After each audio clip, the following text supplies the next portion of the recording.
What if Dooku was elected as Chancellor during the Phantom Menace instead of Palpatine? That's our story for today. Hope you guys enjoy, and let's get right into it.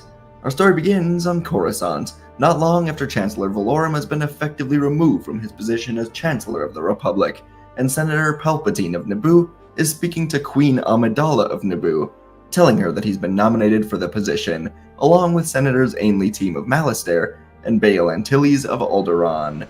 There are other candidates in the running, but those are the only three that expected polling shows have any real chance, and Palpatine knew that he and Plagueis have done more than enough to secure the vote of enough senators, so he would most certainly become the Chancellor. It was an excellent night, and it called for celebration, so Palpatine would spend the night with Plagueis, celebrating, and it would be the final night of Plagueis' life. But in the shadows that night, the mysterious fourth candidate who entered his name for the position of Chancellor prepared a speech to get the people on his side. For months, Count Dooku of Serenno has been preparing for this moment ever since Palpatine laid out the grand plan of the Sith to him. Dooku left the Jedi because he believes they were complicit in serving a Senate that was corrupt beyond saving, and when the Sith approached Dooku about tearing down the Republic and restarting, Dooku was open to it. But Dooku meditated on this. He had visions of a future that he did not want. Planets being torn apart, citizens dying for nothing, trillions of them, a dictatorship rising and being even worse than the Republic. So, Dooku decided long ago to spoil the plans for the Sith, and he would expose who Palpatine truly is. When morning came, Palpatine, Team Antilles, and anyone else in the running were expected to deliver remarks to the Senate and to the galaxy via the Republic HoloNet.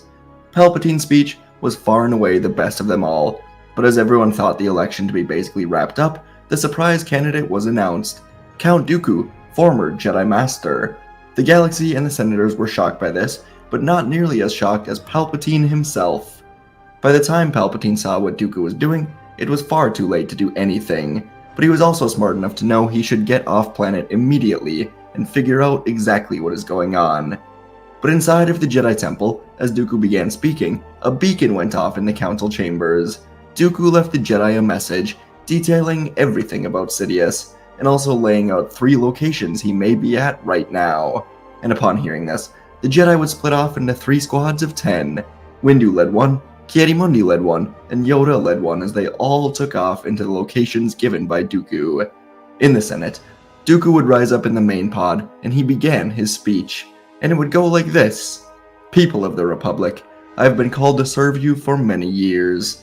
First, for many long years as a Jedi, rising all the way to the rank of Master, then to my home planet as Count of Serenno, and now I have once again felt the call to serve, but this time as Chancellor of the Republic. I love the Republic for what it represents, but I, like so many others, see that it has changed. It has worn down, and we as Jedi and politicians have allowed it to be worn down, whether it be for greed, money, or our own laziness in this time of peace. But in this time of peace, the people are suffering. As a Jedi, I saw things. Years ago, the people of the planet Terrasi captured Senator Dagonet's son. They were desperate, hungry, and abandoned by the Senate that swore to protect them. I saw firsthand exactly how far we have fallen. Dooku looked over to Senator Dagonet. He was much older now, though he had changed for the better, and his people were much better off.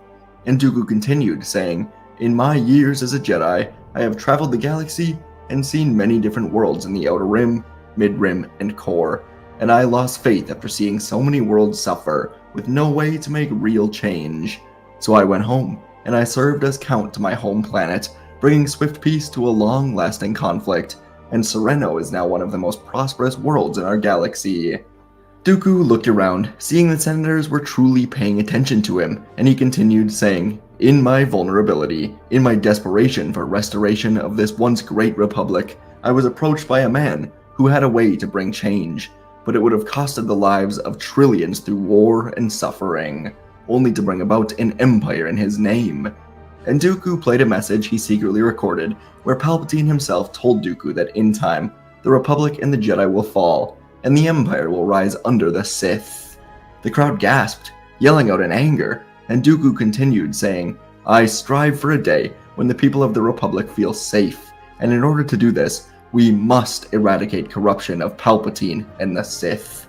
I promise, if you elect me as Chancellor, the Republic will prosper, this economy will grow, and sewer rats like Palpatine will not control us any longer. I vow to not only serve the Senate, but to serve the people of the Republic." The galaxy cheered, and Dooku descended back down into the lower levels of the Senate chambers, where Masameda was waiting. He told Dooku he's done well, and Dooku waved him off before flying to the Jedi Temple. Across Coruscant, the 3 Jedi teams were scrambling to intercept Sidious before he could disappear, and Windu's team, consisting of Plo Koon, Yaddle, Depa Billaba, and a group of Jedi Masters not on the Council, arrived at the industrial sector just as a ship was taking off. All 10 Jedi reached out with the Force, gripping the ship in the air, but they weren't going to be able to hold it for long. The ship was too far away.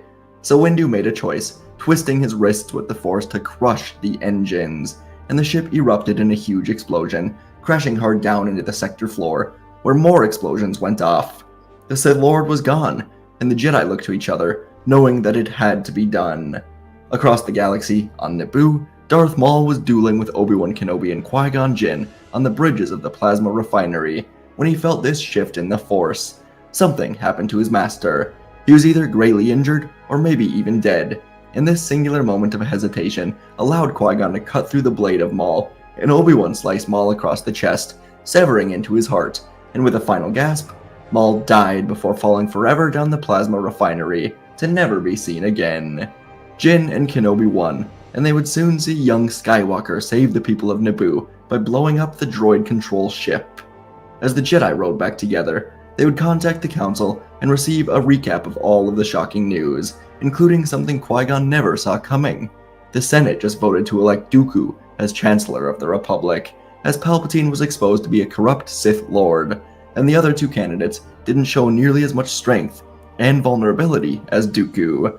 The Republic wanted a strong leader, but also one that would continue to grow profits, and Dooku would be elected by a wide margin. And over the next few days, Dooku would accept his place in the office of the Chancellor, while Qui-Gon would convince the Jedi to let him train young Skywalker.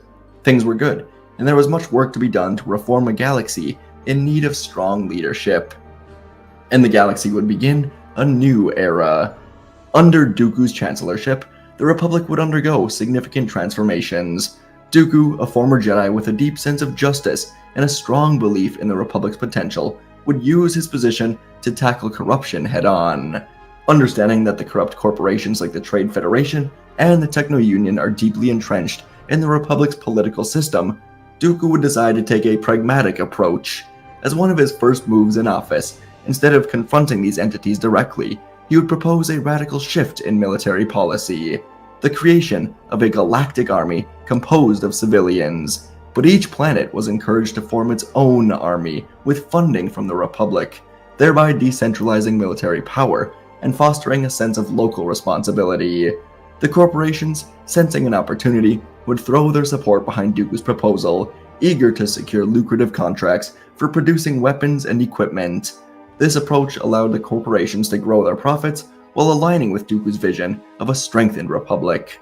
Dooku and the Jedi would get into extensive conversations and debates about the creation of a galactic army. But after the rise of the Sith in the shadows, crime was spiking, and this army created a sense of security, while also creating many jobs and strengthening the overall economy. The Jedi eventually accepted this, as it was a different army on each planet. It wasn't occupation from a Coruscant army, and each planet would slowly accept this proposal. Dooku's policies would have a profound impact on the Mid and Outer Rim territories, which were long neglected by the Republic. Unlike previous administrations that funneled tax revenue into the wealthy core systems, Dooku ensured that resources were distributed more equally. Infrastructure projects, educational initiatives, and healthcare reforms were prioritized in these regions, leading to a marked improvement in the quality of life for trillions. Planets that were once on the brink of collapse would begin to thrive, as Dooku's admin invested heavily into their development. The people's faith in the Republic was beginning to be restored, and Dooku's popularity soared as he was seen as a leader who truly cared about all citizens, not just the elites. This would not at all be easy, as many of the senators in these systems in the Mid and Outer Rims were extremely corrupt. They never visited their planets, they fought hard to shut down Dooku's initiatives that were taking money out of their pockets and giving it to their people. So, to further his anti-corruption agenda, Dooku implemented new electoral reforms as well. Corrupt senators were identified and removed from power through a series of new polling and elections, overseen by groups of senators that Dooku had deemed trustworthy, and the Jedi Order helped with this as well. The elections were transparent, and for the first time in many years, the citizens would feel that their voices were being heard.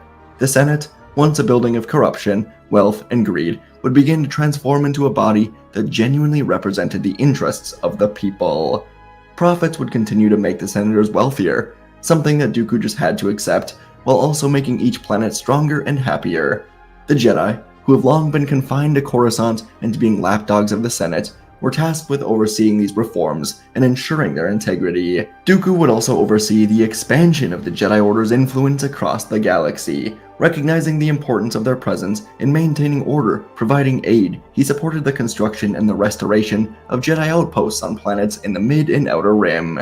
These outposts would serve as centers of peacekeeping, mediation, and humanitarian aid, helping to stabilize troubled regions and prevent conflicts in the planetary militaries that would often overstep their boundaries before they would escalate. The Jedi, spread across the galaxy, would become more connected to the everyday lives of the Republic citizens, reinforcing their role as protectors and peacekeepers.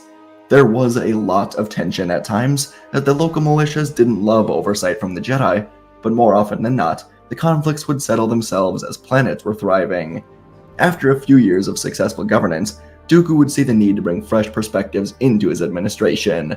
After long discussions and interviews with the youngest, most promising politicians in the entire galaxy, Dooku would appoint Padme Amidala, a young, idealistic senator from Naboo, to replace Mas Amedda as his vice-chancellor. Amidala, known for her compassion and dedication to her people, quickly became a symbol of the Republic's renewed commitment to democracy and justice, and in the eyes of the galaxy, it helped wipe the stain of Naboo being the home of Palpatine. Padme's influence, combined with Dooku's wisdom and experience, strengthened the Republic's leadership and helps unify the galaxy even more, as over the next decade, the galaxy truly did flourish under the leadership of Dooku and the Jedi Order. Corruption was significantly reduced, the Republic became more inclusive and fair, while profit steadily increased as well. The collaboration between the Jedi and the government brought about prosperity that was seen only during the High Republic. As peace and order were maintained across the galaxy, the Republic stood as a beacon of hope and justice, with Dooku's legacy as a wise leader firmly established in history. And the Republic would continue to expand, reaching planets that were hesitant to join for years, and many of these planets, including Tatooine, would accept Republic aid.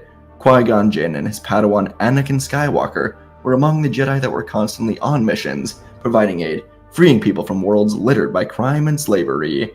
The two of them would make a point to free Shmi and Anakin's friends when Tatooine became part of the Republic, and this made Anakin proud to be a Jedi. The Republic and the Jedi were allowed to grow and prosper together because the influence of the Sith all but disappeared after that fateful election speech by Dooku. But the Sith were not dead. They were growing, festering in the far reaches of Exegol, a hidden Sith planet. Darth Sidious crashed hard into the ground in his exploded ship on Coruscant so long ago, and in that crash, his legs were mangled, his face torn apart, and he was nearly dead, but his anger kept him alive. He'd crawled into the horrible Coruscant sewers as the Republic tried to find his body, and for the last decade, Sidious had used his anger and hatred to fix himself and begin rebuilding. He abandoned his and Plagueis' plans for festering their power through political manipulation. Instead, he decided to take the galaxy by force, showing the people that the Sith will not be denied. So for the last decade, while the criminals of the galaxy were cast away by Dooku's reforms, they all needed somewhere to go. And Sidious deployed agents to show tens of thousands the way to Exegol. Over the last decade, a fleet of ships were built in the name of the Sith, in the name of chaos and anarchy. And in time, this fleet, under the name of the Sith Anarchy, would reveal itself to the unexpected galaxy. Sidious never took on a new apprentice. Maul died and Dooku betrayed him, so he would do this himself, learn to become the immortal Emperor, wiping out every other Force-sensitive being in the galaxy until his reign as Eternal Emperor was secured, and the galaxy was in the palm of his hand. This darkness festering in the hidden corner of the galaxy would continue to build, and the Jedi would feel it after this time. Chancellor Dooku would feel it as well, and he would begin deploying Jedi squads to known Sith worlds to try and find out if the darkness they were feeling was truly something to worry about. Mace Windu and Depa Billaba would travel to Moraband with a group of 10 knights and spend a week searching for anything, but coming up empty. The same would happen on Malachor, with Yaddle and Ki-Adi-Mundi leading a squad of knights for an exploration. The same would happen on planets Zeost, Jaguada, Asag, but nothing would come out of these explorations. There was one other planet though, and it was just one of legends. It was called Exegol, and it was thought to be hidden through the Red Honeycomb Zone. This was a web of hyperspace anomalies that basically prevented travel into the unknown regions. But as the feeling of darkness grew, Dooku personally spoke to a group of the best pilots in the Jedi Order, Plo Koon, Saesee Tiin, and Anakin Skywalker. And Dooku asked them to navigate this honeycomb zone. It was dangerous, and no one had ever done it before, but with their combined abilities and the Force as their ally, it was possible. And Anakin, now 20 years old and recently made a knight, would accept this role as he, Plo, and Saesee would speak to the Council about their decision. Among the Council members were Obi-Wan and Qui-Gon, and they led the support for this mission, knowing that if anyone could fly the scouting mission, it was Skywalker. And so, the 3 Jedi would take off in a heavily armored Republic cruiser. The trip would be extremely rough, with the ship nearly being ripped apart multiple times, but after hours of focus and intense flying, the 3 Jedi would use their abilities to be the first people to ever navigate this route without using a Sith wayfinder. And what they would find would be worse than what they could have ever imagined. A fleet built up of hundreds of different vessels from around the galaxy, all preparing for a jump to hyperspace. And the fleet now stared at the Jedi cruiser. From the lead ship, a huge Venator that held Darth Sidious inside of it, Sidious demanded a tractor beam be activated. The Jedi ship was pulled into the reach of the Sith Venator as a tube was sent out from the Venator, connecting with the Jedi cruiser. Skywalker, Plo, and Saesee waited in fear as the ships connected, and a door opened, revealing 2 red blades. And with a laugh, Sidious said the time of the Sith anarchy is upon them. He spun at the Jedi, carving through Saesee Tiin, turning to Plo and Anakin. The 2 surviving Jedi managed to block initial strikes, but Sidious sent a wave of lightning at them as they slammed hard into the ship wall. Sidious yelled that the time of the Jedi is over, blasting lightning into the ship windows, destroying them as he moved back into his own ship, letting the Jedi die, sucked into space. And as Plo and Anakin were sucked into the void of space, the Sith Anarchy fleet took off into hyperspace, and Plo made a move immediately. As Anakin was calling upon the Force to keep his body from freezing up and imploding, Plo ripped off his mask, securing it to Anakin's face, and he used a huge Force push to send Anakin at the escape pod of their cruiser. As Plo died, the last thing he saw was Anakin crawling into the escape pod, alive, but knocked unconscious. Anakin was as powerful as anyone in the galaxy, and his powers allowed him to survive just long enough, thanks to Plo and his mask. Another second in space would have killed him, and when he finally woke up, he crawled back into the Jedi ship, hitting the emergency hatch to close the broken windows, and he moved to the communicator. Anakin tried to contact Coruscant, but it was too late. Communications were shut off. The Sith Anarchy made it there. The decade of prosperity and peace under Chancellor Dooku and the Jedi Order came to a sudden, brutal end with the arrival of the Sith Anarchy. Sidious built a vast fleet of criminals, outcasts, and Sith loyalists, shaping them into a powerful military force, and without warning, this fleet emerged from hyperspace over Coruscant, descending upon the capital of the Republic like a storm. The skies above the city planet darkened as thousands of ships, fighters, and dropships poured into the atmosphere, catching the Jedi and the Republic military completely off guard.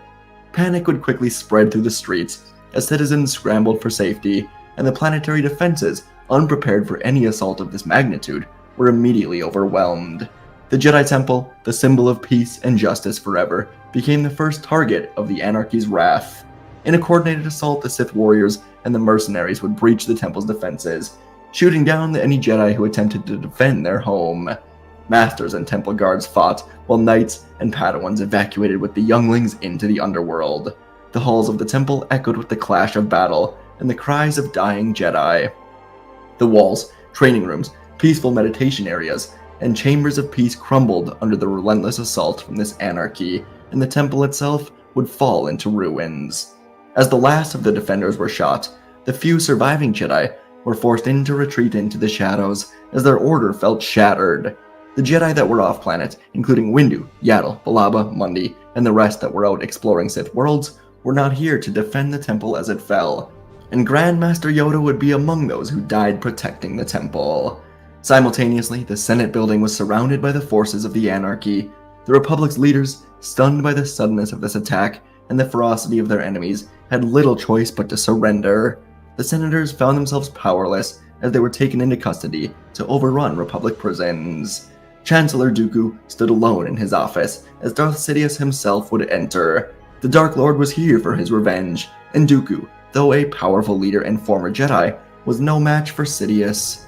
Dooku hadn't fought in a decade. He was quickly defeated and taken prisoner by Sidious, who now stood triumphant over the broken Republic. Coruscant, the heart of the galaxy, fell into the hands of darkness, and the era of peace that Dooku fought so hard to build was shattered in a single, devastating blow that took mere hours after a decade of planning. Sidious would declare martial law on the capital of the galaxy. No vessels would be allowed to leave or enter the system without being immediately destroyed. Some civilians would try, but they learned their lesson as they were quickly blown up. The planet was blockaded, and as Jedi vessels with Windu, Balaba, Mundi, and Skywalker returned, they were forced to leave right away or be destroyed. But although Sidious defeated the Jedi, senators, and Chancellor, he underestimated one thing: the people. As the chaos and the despair that was gripping Coruscant following the Sith Anarchy's brutal occupation and Dooku was being set for a public execution, a quiet but powerful resistance began to stir among the planet's people. It would start in the lower levels, where the people who once were left to die by the politicians were now uplifted by Dooku. They would feel the sharpest sting of the Sith tyranny, and as darkness fell over the city, a rhythmic sound would begin to echo through the streets and the alleys, metal striking metal, objects being banged together in unison. At first, it was isolated, a few brave souls signaling to each other in defiance, but the sound would spread, growing louder and more widespread as it traveled upwards through the levels of Coruscant.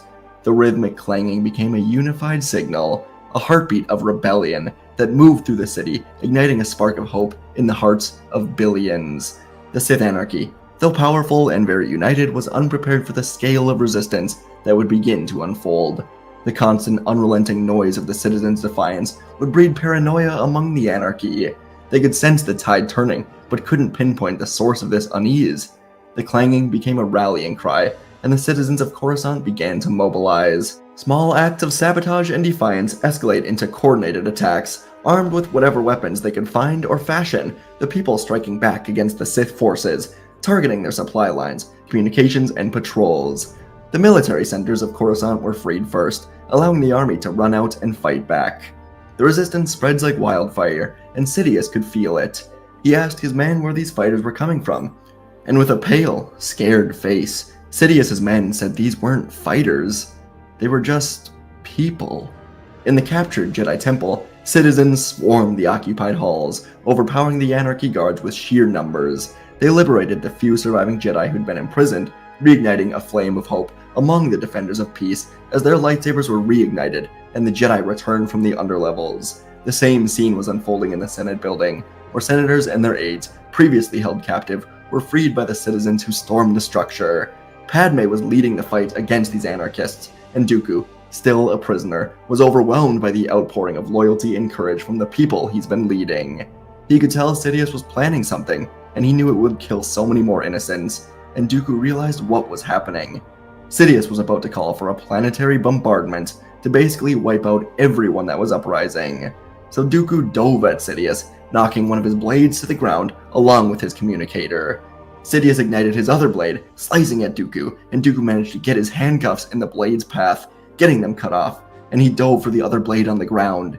Sidious shot lightning at Dooku, hitting him in the chest, but Dooku managed to turn, calling upon the Force to deflect it away. And Sidious stopped the lightning, swinging his blade at Dooku once more, but Dooku ducked, calling the other blade to his hands, picking it up and igniting it right through Sidious's chest, as Sidious did the same to Dooku. They both had a blade stab right through them, and Dooku told Sidious, the Sith will always fail, the Republic will stand long after his death. And they died together on the steps of the Jedi Temple. As the uprising reached its climax, Billions of Coruscant inhabitants joined the battle. The streets became battlegrounds, and the death of Dooku was spread throughout the planet, and this only rallied more people. The sky was filled with the sounds of explosions, the clash of freedom fighting. The Sith anarchy, once so confident in their victory, were thrown into panic. The sheer number of people against them overwhelmed the occupiers. The carefully laid plans of the Sith would unravel as their forces were driven back, one stronghold after another falling to the relentless tide. The surviving Jedi joined the fight once more, taking to the air to take down the Sith fleet. The people of Coruscant, united in their fight for freedom, would reclaim their world, proving that the strength of the Republic lies not in its institutions, but in the spirit of its people. When it was all over, the planet was freed, and a grand funeral would be held for Dooku. A giant memorial would be built for all who died on that fateful day. New Chancellor Padme Amidala would lead the rebuilding of Coruscant with the people united under her leadership. The Jedi Order would live on, as Anakin would return to the temple with Windu and the others.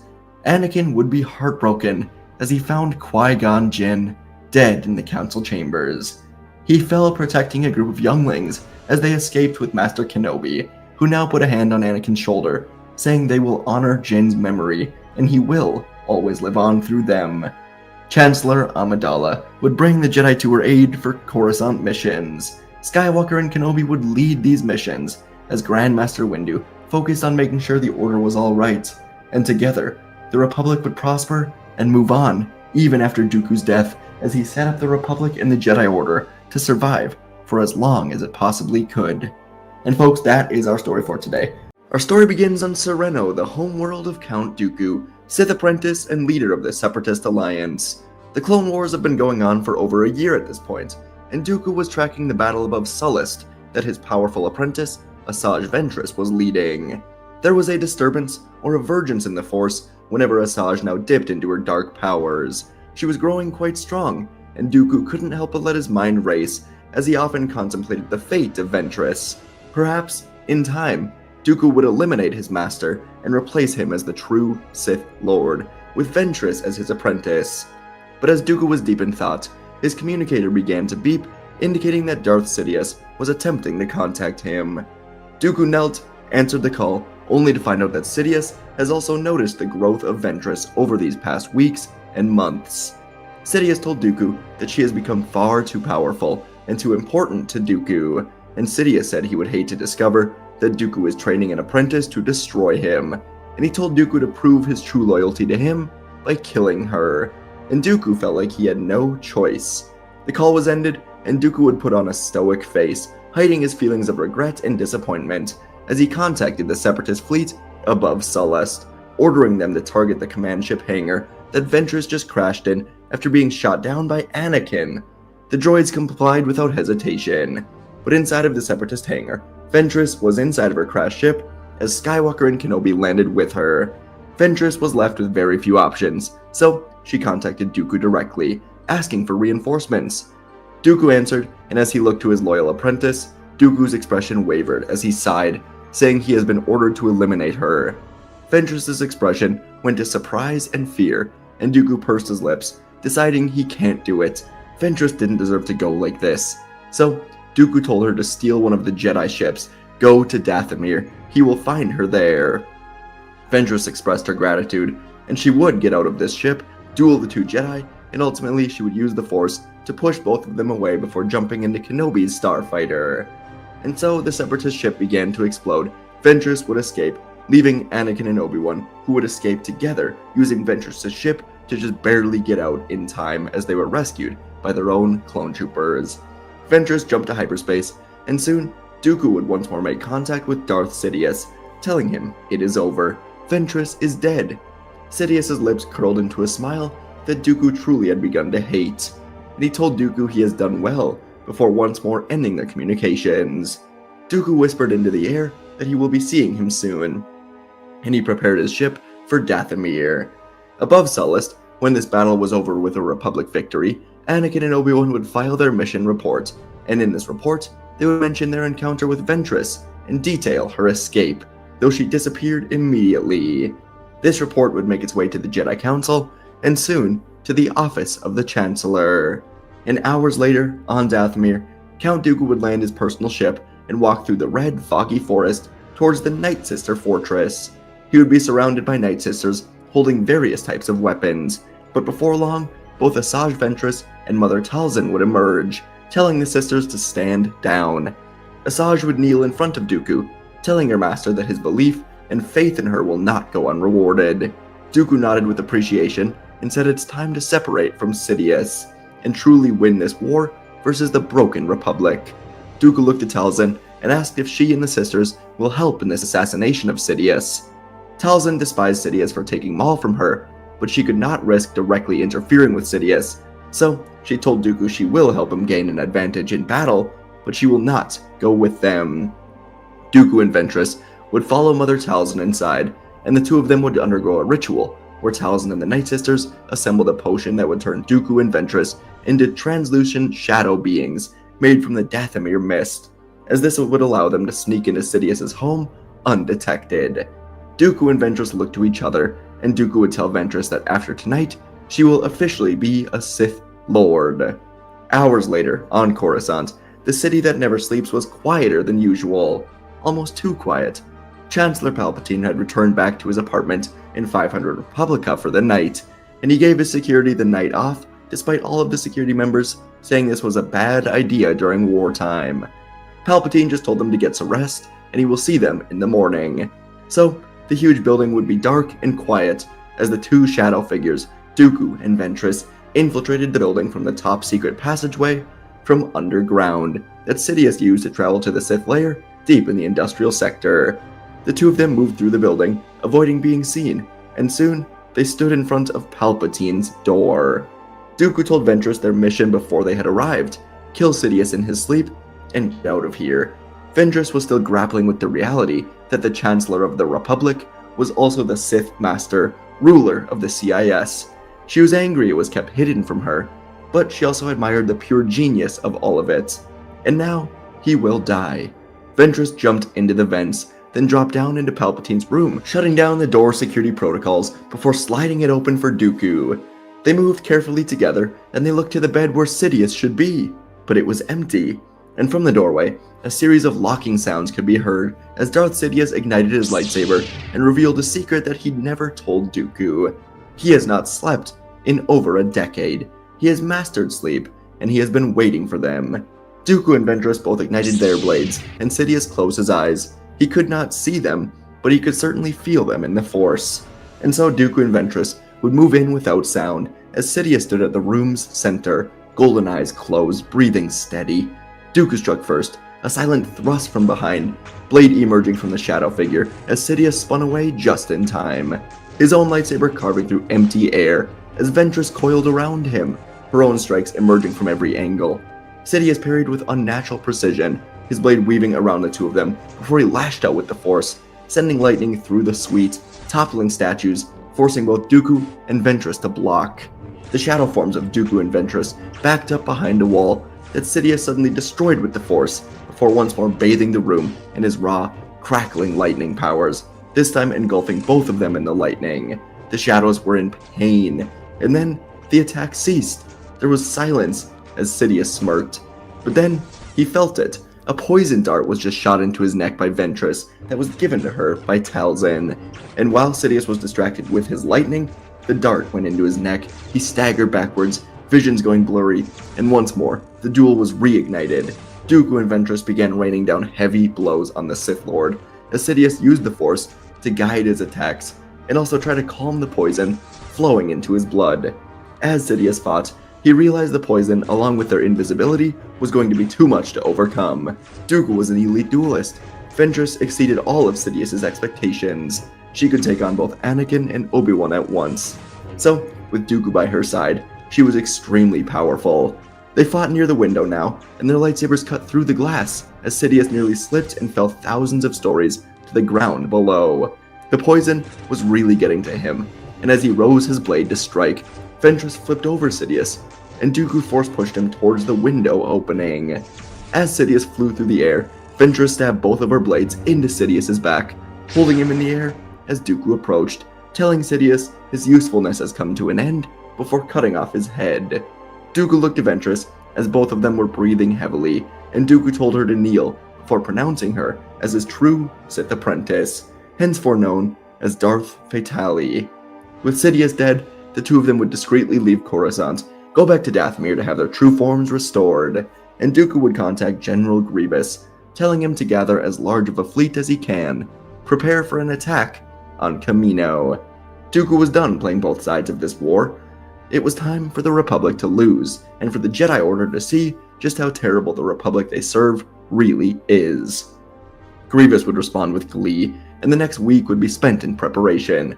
As Grievous put together his fleet, slowly pulling out of less important battles, readying every possible ship and droid that would be needed to ensure Kamino is destroyed. And while Grievous did this, Dooku would further train Ventress in the ways of the Sith, while also going over their plans for the rest of the war. Dooku wanted to tear the Republic down, start over, possibly with the help of a Sith Empire. Ventress wasn't exactly a political idealist, but she craved the galactic dominance over the Jedi and the Republic alongside her master, so she would agree to help enforce these plans. Meanwhile, during this past week, the Republic was in complete disarray after the death of Chancellor Palpatine, as he was seemingly assassinated in his own home. There were destroyed walls, lightsaber marks all over the place, and pure chaos through the suite. The initial instincts from Republic security was to blame the Jedi for the assassination, and because Sidious shut down the security cameras prior to the attack, the Jedi couldn't find proof that anyone else did this. Tensions would be extremely high in the Republic over this week, as military and political leaders such as Tarkin and Mas Amedda blamed the Jedi, saying the Order wants to control the Republic, while the Jedi Council and senators like Amidala or Organa tried to say there was no good reason for the Jedi to do this. And by the end of the week, the Jedi would be ordered to all return to Coruscant by the new interim Chancellor Mas Amedda until this investigation is over with. The Council tried to argue that this was the work of Grievous, Dooku, Ventress, but Amedda was saying that only a Jedi, or someone close to Palpatine, could have such easy access to this building, not knowing or not willing to acknowledge that Dooku and Palpatine were close allies until the assassination. So, the Jedi would have to abandon the war for now, and soon the assault on Kamino would be launched by the Separatists. The Separatist fleet descended upon Kamino, with the Sith Master and Apprentice watching Grievous go to work, emerging from hyperspace in perfect formation, guided by Dooku's knowledge of the Republic defenses. The Republic blockade, meticulously arranged to defend against a conventional assault, crumbled within the hour, as swarms of Vulture droids, Tri-Fighters, Munificent-class frigates overwhelmed the clone navy. Explosions rippled through the Venators, their burning husks spiraling into the ocean below. On the surface, the rain was drowned out by the thunder of war. Turbo laser fire illuminated the darkened sky, casting red or blue shadows over the pristine white domes of Tipoca City. As the battle entered the atmosphere, an Asajj Ventress would land on the surface, red blades carving through clone after clone, leading the ground assault on one side, while Grievous stormed the other halls, cybernetic frame cutting through Kaminoan scientists and clones all over. The cloning vats were shattered under the relentless bombardment, bridges connecting the cities collapsed, sending entire platoons of troopers plummeting into the churning ocean, screams lost in the howling wind. Dooku watched from above in cold satisfaction as fire consumed the city that he had helped to create and profit. The Separatists were merciless. Orbital bombardments ripped into the very foundations of Kamino, sending massive chunks of metal, Durasteel sinking into the abyss. Waves surged over broken platforms, swallowing the remains of what had once been the heart of the Republic army. Ventress and Grievous stole the Jango Fett genome, and with no Jedi here to stop them, they escaped as the bombardment continued. On the surface, as building after building exploded into the water, clones scrambled to evacuate, but few were making it out, and soon the last of the clones would fall. In space, Dooku and Ventress stood together on the bridge of their lead ship as they looked to the broken Republic blockade. Kamino had become a graveyard, and the Republic would soon bend the knee to them, or they too would all be destroyed, and the Separatists would jump to hyperspace. Back on Coruscant, tensions would only get worse as the Senate would play recordings from Kamino during the attack, showing the people the destruction, the massive loss. Many senators were calling for an immediate ceasefire, as there was now real danger of the war actually reaching Coruscant instead of distant Outer Rim planets they didn't truly care about. And Mas Amedda would shift to being an anti-war chancellor, as he would immediately open up ceasefire talks with Dooku. But Dooku was not interested in peace. He wanted the Republic destroyed. And so, with the heart of the Republic's army erased from existence, the Separatist war machine pushed forward. Count Dooku devoted himself fully to the Sith path, drawing Asajj Ventress deeper into the darkness alongside him. For years, Dooku had told himself that joining the dark side was the way to peace. But he had been corrupted like every Sith before him. He craved power above all, and he needed Ventress by his side. Her training intensified, as she was no longer just an assassin. She learned true Sith power, mastery of the dark side, and with each victory in war, her rage was sharpened as she devoted herself completely to Dooku and their shared vision. Meanwhile, the Republic was still reeling in chaos. The loss of Kamino fractured their war effort, leaving the Grand Army without a true future. Clones that were once unwavering soldiers now questioned their fate. Morale plummeted around the Republic. In the halls of the Senate, Chancellor Mas Amedda, desperate to maintain any control, pushed for more emergency measures. He created mandatory civilian recruitment from the Outer Rim and mass production of droids to supplement the clone army. But the Jedi were divided on what path to take, and funding was being cut off. Some Jedi, like Ki-Adi-Mundi and Saesee Tiin, called for total war, while others like Shakti and Plo Koon pleaded for peace talks. High-ranking military officers clashed over strategy, debating whether to dig in and defend the core or take the fight directly to Dooku before it was too late. The Senate was in uproar, their faith in the war effort crumbling as Mas Amedda's authority was wavering. And as panic spread, factions were forming within the Republic, some loyal to the Chancellor, others demanding an immediate shift in leadership. The war itself was a nightmare for the Republic. Without fresh clones, their forces dwindled quickly. Fleets stretched thin across the Outer Rim sieges. Separatist fleets launched devastating offensives across the Mid-Rim, crushing Republic strongholds that once seemed impenetrable. The core worlds, once untouched by the war, were now racked with unrest. Protests were erupting on Coruscant, Alderaan, Naboo, Chandrila, Corellia. Citizens demanding peace, furious that their leaders had failed to prevent such losses.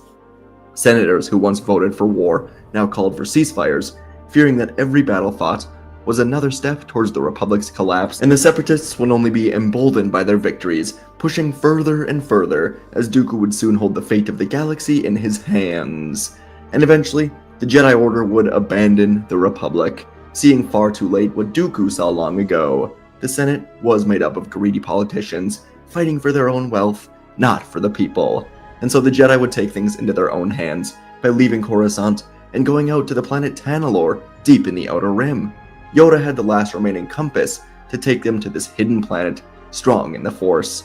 And so while the galaxy was at war, Yoda and the Council would reorganize the Jedi to become a true faction of peacekeepers throughout the galaxy. And while members of the Republic wanted to track down the Jedi, destroy them for this abandonment, no one could find their hidden planet. The Jedi would choose to reform and rebuild as a completely separate entity, with funding from people across the galaxy who indeed supported this movement. And all of this would culminate in a great battle of Coruscant, as the Separatists decided to end this war once and for all. So before long, the sky above Coruscant would burn. From the bridge of his dreadnought, Count Dooku stood in silent contemplation, watching as the Separatist fleet crushed the last remnants of the Republic's defense. The battle above Coruscant raged for hours, but it was never a true contest. Venators, outpowered and undermanned, crumbled beneath the relentless bombardment of the Separatist battleships and frigates. Fiery wreckage floating through space. Columns of smoke rose from the skyline, where Separatist droids flooded the streets, gunning down Republic troopers and conscripts. The Jedi had abandoned the Republic to its fate, and now its last defenders were an army of broken clones, forced to fight alongside untrained soldiers that they despised. They fought bravely, but it was a doomed effort. And beside Dooku, Ventress would stand with a wicked smile, basking in the Republic's final moments. The dark side had consumed her fully. She watched the slaughter below with satisfaction. Every broken Republic line, every crumbling tower, every desperate retreat only further proving that the Sith had won. This was a reckoning, and Dooku clasped his hands behind his back as another Star Destroyer was split in half, shattered remains crashing into the heart of the Federal District. A transmission finally came through. Mas Amedda had summoned the remaining loyal senators to the Senate chambers for negotiations. The Chancellor's voice was weak, desperation was barely hidden, and it amused Dooku. The Republic's leader, once so arrogant, begged for mercy. He turned to Ventress, a glint of finality in his cold, yellowed eyes, as he said there will be no negotiations, and from orbit, the Separatist flagship locked onto the Senate building as it moved into Coruscant, massive turbo lasers primed and ready. The senators within, bloated with greed and corruption, huddled beneath the Great Dome, awaiting an audience with Dooku that would never come. Mas Amedda stood at the center, surrounded by the trembling bureaucrats, cowardly war profiteers, who'd long since abandoned their people. And Dooku gave the order. The cannons would fire. Sheets of green energy streaked from the heavens and struck the Senate building. The Great Dome erupted in an explosion, obliterating the last remnants of the Republic's leadership in an instant. And as the smoke cleared, nothing remained but twisted metal and flames. A fitting end to this government, Dooku thought, and the galaxy and Coruscant would truly begin to reform from here as Dooku controlled it. Towers still smoldered from the Separatist bombardment, and entire districts were in ruin, but instead of leaving the galaxy to languish in destruction, Dooku would help it to rise again. Battle droids were repurposed as the laborers of the new era, rebuilding cities, maintaining infrastructure, handling the most grueling, degrading work that had long kept the galaxy's lower classes in endless cycles of hardship. The underworld of Coruscant, once a festering pit of crime and poverty, became the heart of this grand experiment. B-1 battle droids patrolled the alleys, not as enforcers but more as sanitation workers, builders. Other security droids took on new roles, organizing efforts to provide food, shelter, resources to those abandoned by the Republic's greed. The galaxy's forgotten millions that were miners, sewage workers, factory slaves would find themselves freed, roles now filled by unfeeling machines built for labor. Dooku and Asajj Ventress ruled with their authority. There was no senate, no bureaucratic squabbling, no illusions of shared governance. Their word was law, and their rule did not bring the nightmares many had feared. There were no purges, no forced Sith indoctrination. The Jedi, long abandoned by the Republic, did not challenge Dooku's claim, not because they feared him, but because they knew what would happen if they did. If they hunted Dooku down, millions, billions would suffer in the chaos that followed. And so the Jedi chose to serve as independent peacekeepers, walking the galaxy they'd once had in the distant past. Padme, no longer a senator, would organize with the Jedi to free slaves across the galaxy and help them integrate into the new galaxy. They didn't kneel to Dooku, but neither did they seek war with him. For now there was an uneasy understanding existing between the Sith Lords and the Jedi. The Separatist war machine was dismantled. Weapons were forged into the foundation of a new era. Clones were now a people without a purpose, and they were given a choice: serve as elite guards of the new regime, or carve out their own destinies. And for years the galaxy would be sort of united under a regime that people both feared and respected, with little rebellion breaking out, as Dooku used extra funding to rebuild a fleet of ships, replicating the malevolence. They would be used to destroy cities or rebels if needed, which they never were. The only resistance came from the Night Sisters, as Mother Talzin awakened Savage and found Darth Maul. She wanted to take the galaxy from Dooku, lead with Ventress by her side. But in a great battle, when the time came, Asajj Ventress would side with Dooku over the Night Sisters, wiping out Maul, Savage, and Mother Talzin, while allowing the sisters to be free. The Sith rule would go on for decades, with Dooku preserving his life through Sith techniques, including essence transfer, and the Jedi would help the galaxy in peace, as this rule was truly powerful. And folks, that is where our video ends today. What if Dooku had visions of Anakin Skywalker defeating him in Revenge of the Sith? That's our story for today. Hope you guys enjoy, and let's get right into it. Our story begins on board the Invisible Hand, as Count Dooku has just left the spire where Chancellor Palpatine is being kept prisoner, watching over the battle in space, as thousands of pointless beings, either clones or droids, shred each other for a cause none of them truly understand, Dooku thought. Dooku often had to compose himself when thinking about his master's grand plan, a plan of which he has been a part of for over a decade now, and these were the final days of it all. Soon, Sidious would be Emperor, Dooku would be his right-hand man, and Skywalker would lead a new army, an army of Sith. Dooku sat in a back room as he knew now that Skywalker and Kenobi were slowly climbing their way through this ship, meeting the feeble resistance of battle droids, and yet Dooku could sense their moves as they stumbled up to find Palpatine. Part of Dooku wished that they could bring Kenobi to their side instead of Skywalker, as Obi-Wan was far more mature, and he didn't have that grotesque mechanical hand like Skywalker. Dooku shook his head to himself, knowing that a real warrior would have simply learned to fight with one arm, but he knew that his master was right. Kenobi was far too gone in the Jedi ways, while Anakin harbored a deep anger, a deep power in the dark side, and the galaxy adored him already. With his eventual turn to the dark after the death of Kenobi, the Jedi Order and the Republic would finally fall and be ready to be rebuilt. Dooku had closed his eyes and was now imagining this future, trying to see a glimpse of it. But instead, Dooku began to see something else. He saw himself battling Skywalker, with Kenobi either dead or knocked out in the distance. And Skywalker was beating him? Dooku knew Skywalker was a good duelist, and every time the two of them fought, he seemed to get better and better. But this, what Dooku was seeing in this vision, was far different. In this sudden vision, Dooku could feel the dark side pulsing through Anakin, and in an instant, Dooku had both of his hands sliced off, as Skywalker then stood above him with the red and blue blade, and Dooku sunk deeper into the Force as the vision continued, and he waited for Palpatine to call Anakin off, but the call never came. Instead, Palpatine looked like a proud father, giving a more genuine, real smile than Dooku had ever seen in his years working and training under the Dark Lord. Through the smile, Palpatine urged Skywalker to kill him, and after the smile disappeared, Palpatine's words were laced with malice as he demanded that Anakin do it. And so Skywalker snipped the blades together, forcing Dooku to suddenly snap out of this vision and have to grab the wall to avoid falling over. He couldn't believe it. Was this the Force playing tricks on him? Or was it perhaps the Force trying to get back at the dark side for years of this darkness? Dooku didn't know, but he was now certain of one thing. Like Maul, Ventress, Savage, and others even before them, Dooku was nothing more than a pawn for Sidious's game. Of course, he wasn't part of the plans. Of course, he would be the tool used to turn Skywalker to the dark side once and for all. Once again, Dooku couldn't help but feel admiration for this grand plan, but he knew it was time for him to take the step that all worthy Sith apprentices must eventually take. He must kill his master, and ascend to becoming the Sith Master. But how would he do it, Dooku now wondered. And seconds later, the doors to the spire opened, and the two Jedi entered. And Dooku suddenly had a plan. He contacted Grievous and ordered him to prepare a jump to hyperspace when he soon commands it. Skywalker and Kenobi walked over to Palpatine, preparing to free him, when Dooku introduced himself, flipping off the balcony to prepare for this duel.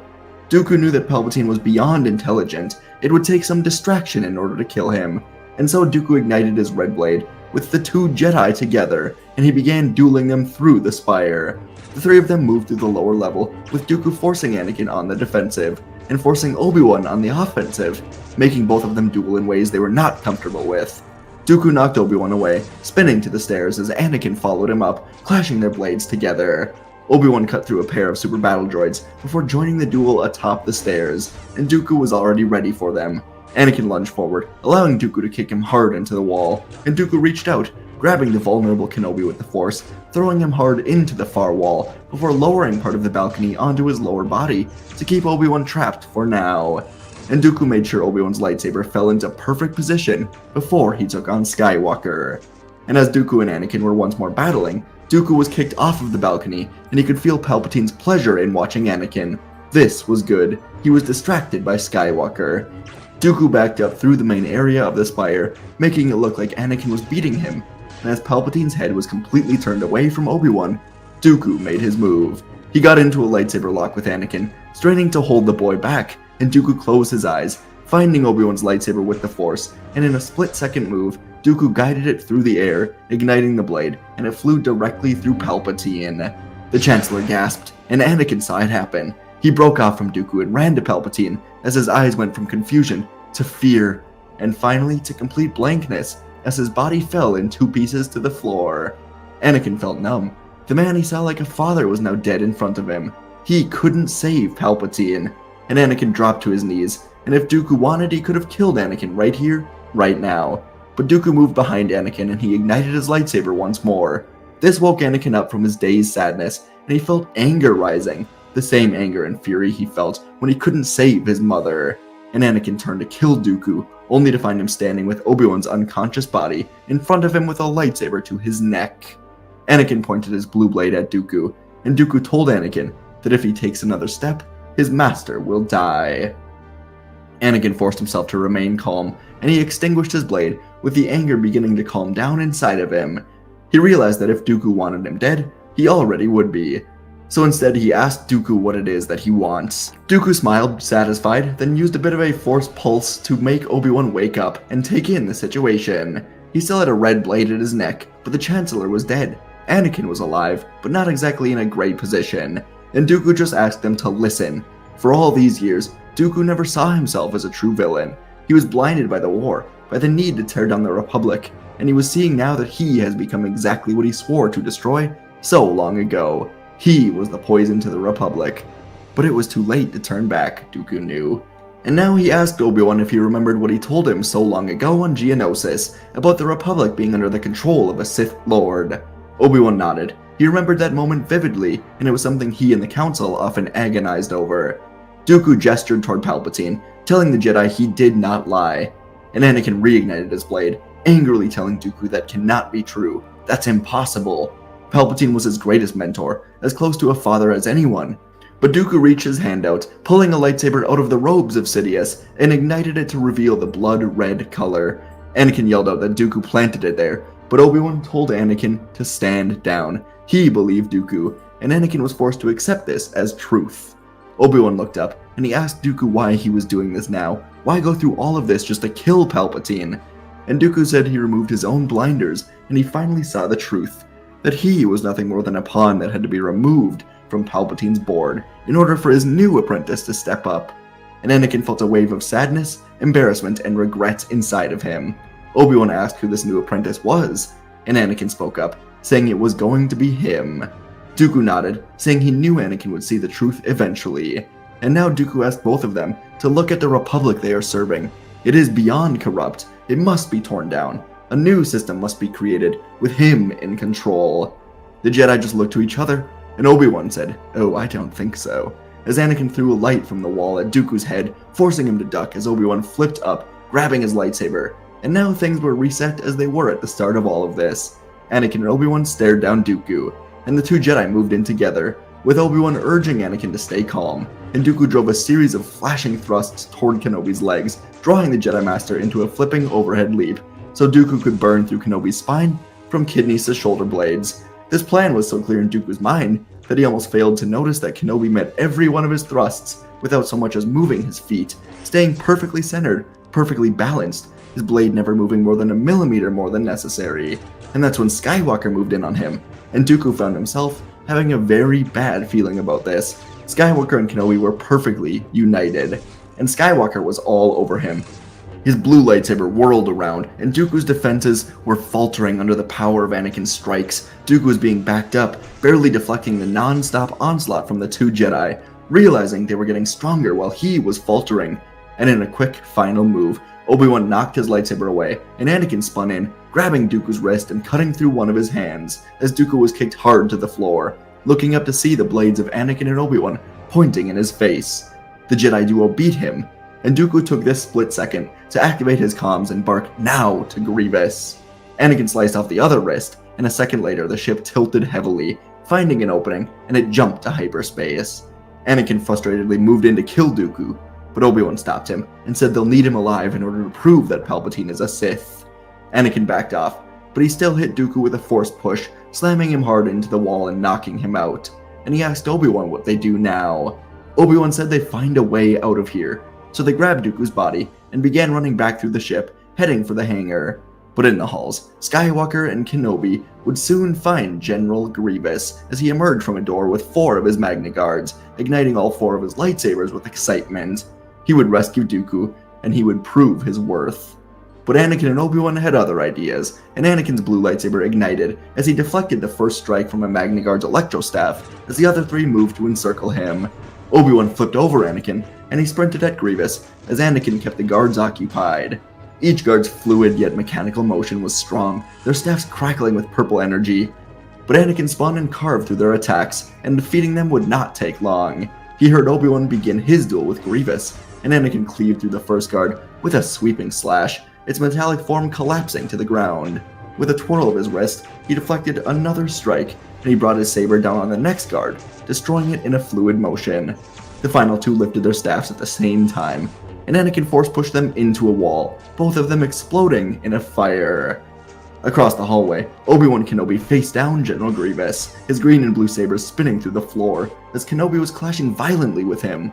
Obi-Wan's perfect footwork kept him just out of reach of the spinning blades, but Grievous pressed forward with his own flurry, deflecting a strike then jumping up to the ceiling, digging his claws in, kicking Obi-Wan hard with his feet, and Obi-Wan had to wipe some blood from his nose, recovering just in time to deflect a new series of strikes bearing down on him. Obi-Wan's defenses were formidable, his parries swift, but the intensity of Grievous's attack in these halls began to wear him down. Each block sent shockwaves through Obi-Wan's arms as he tried to find an opening in Grievous's relentless offensive, and he was retreating step by step. Anakin now turned his attention to Obi-Wan's struggle, sprinting across the hallway, launching himself at Grievous just as the droid general was about to defeat Obi-Wan.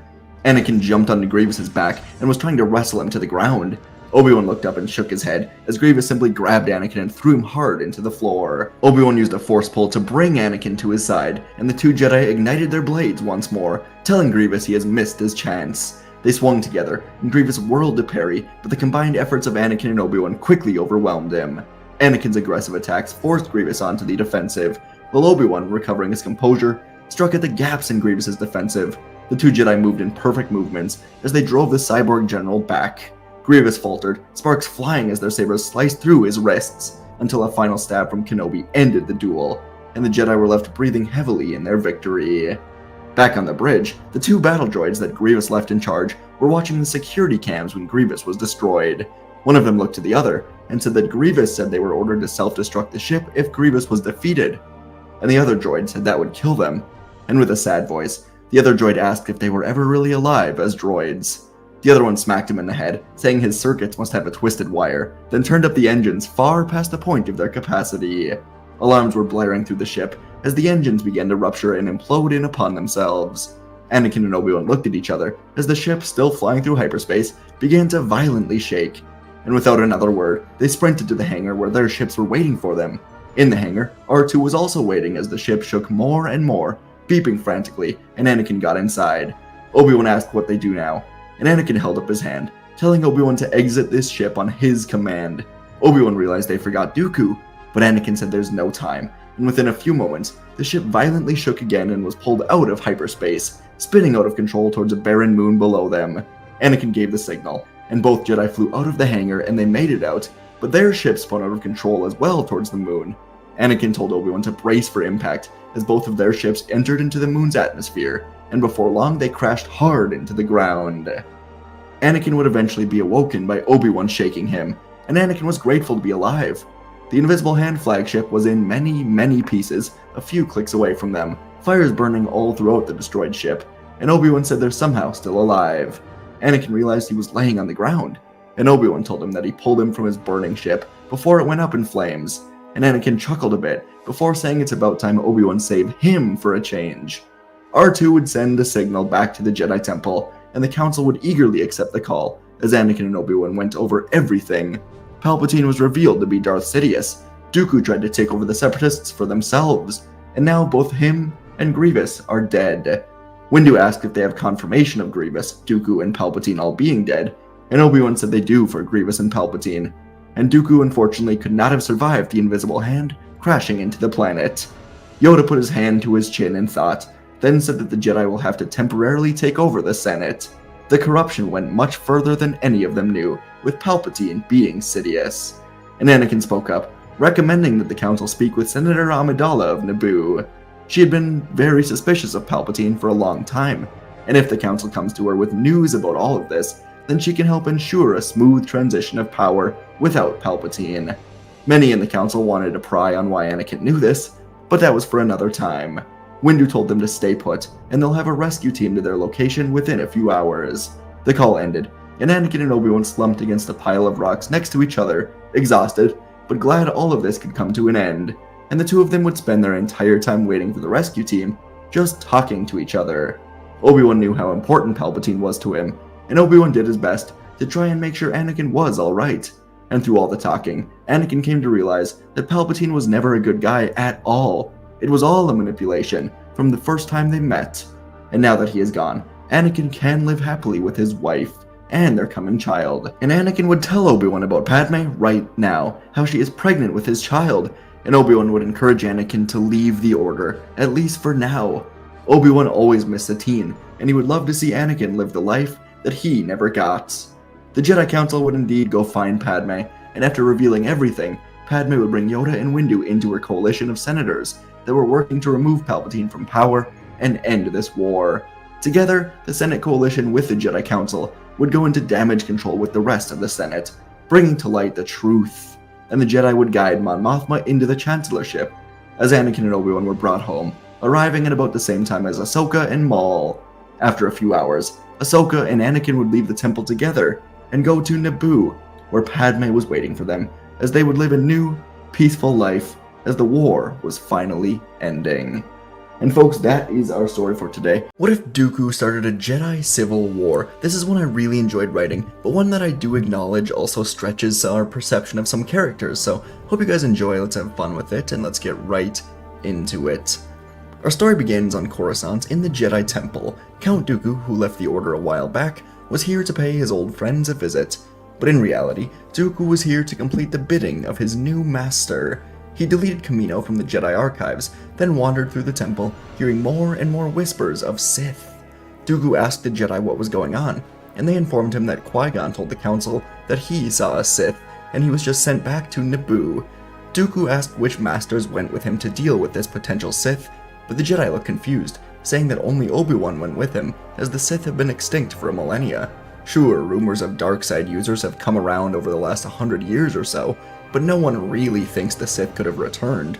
This made Dooku furious.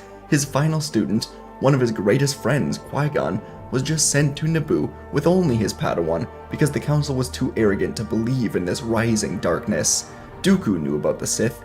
He knew the Chancellor was a Sith, and yet the Jedi didn't even believe they could be on Naboo without them knowing. They're all fools, Dooku thought, and he was working closely with Palpatine lately, but now, more than ever, he wanted to just show the Jedi how stupid they truly are. Dooku knew the Sith have been around at least the last 100 years. The Jedi didn't even realize their ancient enemy was now controlling them in the Senate. Dooku decided he didn't want to be a Sith any longer. He wanted to be a Jedi. But it was time that a new order begin. He saw how lost these Jedi were and decided he could make it better. But first, he had something to take care of. He flew his ship over to Palpatine's apartment. Palpatine had become arrogant recently, believing himself to be all-powerful after killing his master, Darth Plagueis. So, when Dooku entered his apartment, Palpatine believed himself to be completely safe. But Dooku immediately was able to slice through Palpatine's spine to kill him. And Dooku dragged his body out of the window, where his ship was waiting, then flew to Naboo. Most of the day would pass by, and soon enough Qui-Gon Jinn and Obi-Wan Kenobi were dueling with Darth Maul. He was extremely powerful, and they battled across the bridge until Qui-Gon came to a halt, sensing Dooku's arrival. This pause forced Obi-Wan to be alone with Maul, as the two of them moved inside of the red ray shields. Dooku ran to Qui-Gon, and they watched together behind the ray shields, as Maul was now dueling Kenobi alone. Suddenly, Maul was able to cut through Kenobi's saber, kicking him to the far wall, then choking him to death before throwing the Padawan down the sinkhole. Qui-Gon yelled out in horror. He loved Obi-Wan. And now, just like that, he was gone. The ray shield opened, and something awakened in Qui-Gon as he ran through with Dooku, and the two of them quickly defeated Maul, with both of them touching the dark side. Once Maul was quickly defeated, Qui-Gon fell to his knees, saying that he should have been powerful enough to save him. Dooku put a hand on Qui-Gon's shoulder, telling his friend this is not his fault. The Sith have returned, and the Jedi were too blinded by their own arrogance to truly approach the situation with caution. They sent Qui-Gon and Obi-Wan alone. Dooku knelt next to Qui-Gon, telling him this should be a lesson. It's time for a new era of the Jedi to begin. Qui-Gon agreed. He respected the Council, but he saw now that they were lost. He would not follow these Jedi into extinction. So he walked with Dooku, and they both got into Dooku's ship, as Qui-Gon quickly saw the body of Chancellor Palpatine. Dooku told Qui-Gon to sit, and he will explain everything as they head back to Coruscant. Qui-Gon organized for Anakin to return with Padme eventually, and so Dooku did explain everything to him leaving the Order, then being approached by Palpatine, his fall to the dark side, Kamino, the clones, and ultimately deciding to turn back to the Jedi, killing Palpatine before his plans could ever truly begin. Qui-Gon didn't like it, but he accepted now that the Jedi Council was far too gone to be fixed, and indeed, a new sect of Jedi must begin. And so back on Coruscant, Dooku and Qui-Gon would walk through the temple halls together, entering the elevator to the council, and upon reaching the council, everyone except Yaddle was in attendance. She just gave up her seat, for good. The council sat here as if nothing has changed, as if the galaxy was the same as it was yesterday, and Yoda told Qui-Gon that he is sorry about Obi-Wan, as now he is part of the cosmic force. Qui-Gon looked around the council, looking at every single member, the pain of Obi-Wan's death firmly in his mind, as he yelled out that Obi-Wan's blood is on the council's hands. He warned them about the Sith. Dooku spent years warning the council of the rising darkness, and what did the Jedi do? They sat atop the Coruscant temple, serving the greedy, corrupt senators. Dooku stepped forward, saying that this era of the Jedi is marked by a failure to listen and a failure to act. And the elevator doors reopened as 2 temple guards brought in the body of Palpatine, just as Dooku requested. The council collectively gasped in shock, and Windu frantically asked what was going on. Dooku reached into Palpatine's robes, pulling out 2 red blades, igniting them for everyone to see, and he yelled out that this council didn't even believe the Sith could be alive, and yet the Sith rose to the role of Chancellor under their noses. Dooku said he did what he had to do, and now he and Qui-Gon will be starting a new Jedi Order. Dooku and Qui-Gon would leave the council and begin walking the halls, determined to start a new order. When Mace Windu called out to them, the council members followed them down. Windu said that as Master of the Order, he cannot allow a new order to begin without approval from the Republic. The Jedi and the Republic have long-standing treaties to work together. They are a partnership, and a new order would cause political chaos throughout the galaxy. Dooku said they don't care about the Republic. They're going to serve the people of the galaxy, not the senators. The Outer Rim, the Mid-Rim, the Core, whoever needs their help will receive it. They turned to leave, but suddenly they were halted by the ignition of a lightsaber. Mace Windu just ignited his blade. In Windu's mind, the Republic that he loved so much was beginning to fall apart in the blink of an eye. A Sith just rose to Chancellorship. The last thing the Republic needs is the Jedi Order being ripped apart as well. He could not let Dooku and Qui-Gon do this. He had no intent to hurt or kill them. This was more to show he means what he is saying. But Dooku had enough. He didn't recognize the Jedi at all anymore. He ignited his own blue blade, telling Windu that a new order is beginning. If he wants to stop it from happening, he is welcome to try. At least 100 Jedi in the temple were now watching, as Dooku and Windu approached each other, and when they were within a few yards, Windu told Dooku once again to stand down. Dooku declined, and so Windu said that in the name of the Galactic Senate of the Republic, he is under arrest for breaking the treaty between the Jedi and the Senate. But then, something else happened. Master Yaddle stepped in front of Dooku, followed by Plo Koon, Qui-Gon, Oppo Rancice, and Evan Peel. This core group told Windu that he is wrong. But now, a group of Jedi stepped in front of Windu, including Depa Billaba, Sazitin, Eathkoth, and Ki-Adi-Mundi. Dooku noticed that Mundi was particularly uncomfortable, so Dooku touched a bit of a dark side trick to enter Mundi's mind, and almost immediately Dooku saw the truth. Mundi learned of a rising darkness almost 100 years ago, and he hid it from everyone. Dooku yelled out this revelation to everyone watching, and Mundi yelled out that he is lying, that Dooku has joined the dark side. The hundreds of Jedi were all mentally picking sides now, Windu and Mundi, or Dooku and Qui-Gon. Everyone noticed that Yoda's calming presence was gone, as the Grand Master had gone to the Senate before all of this chaos broke out to inform the Senate of Palpatine's death and him being a Sith.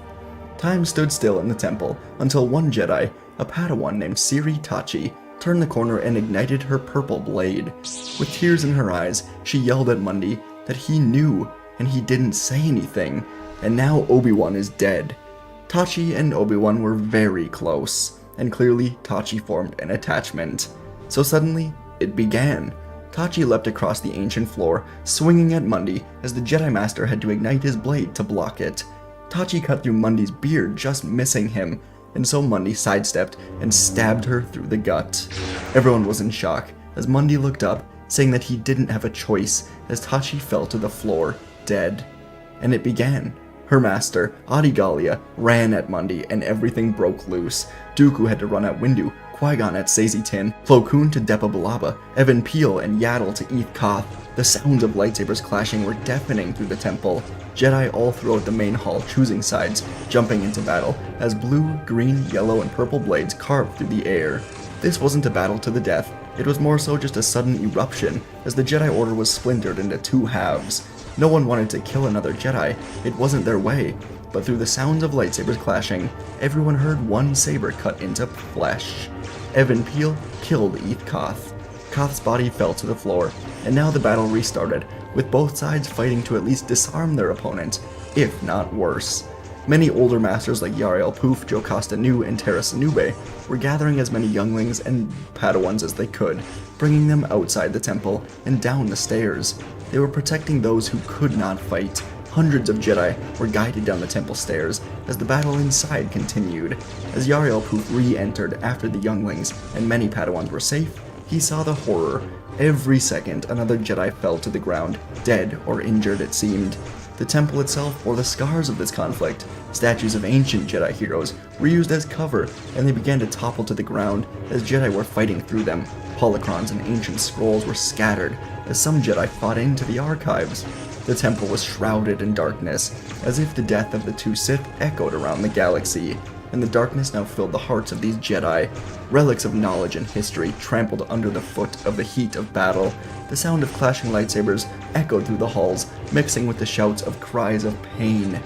The central hall was the heart of all of the conflict. Dooku and Windu met in the center, their blades locked together in a display of power. Neither of them wanted this, but they couldn't stop it now. Around them, Jedi were pairing off, each duel a life or death struggle. Qui-Gon now faced off against Mundi, their blades a blur of green and blue.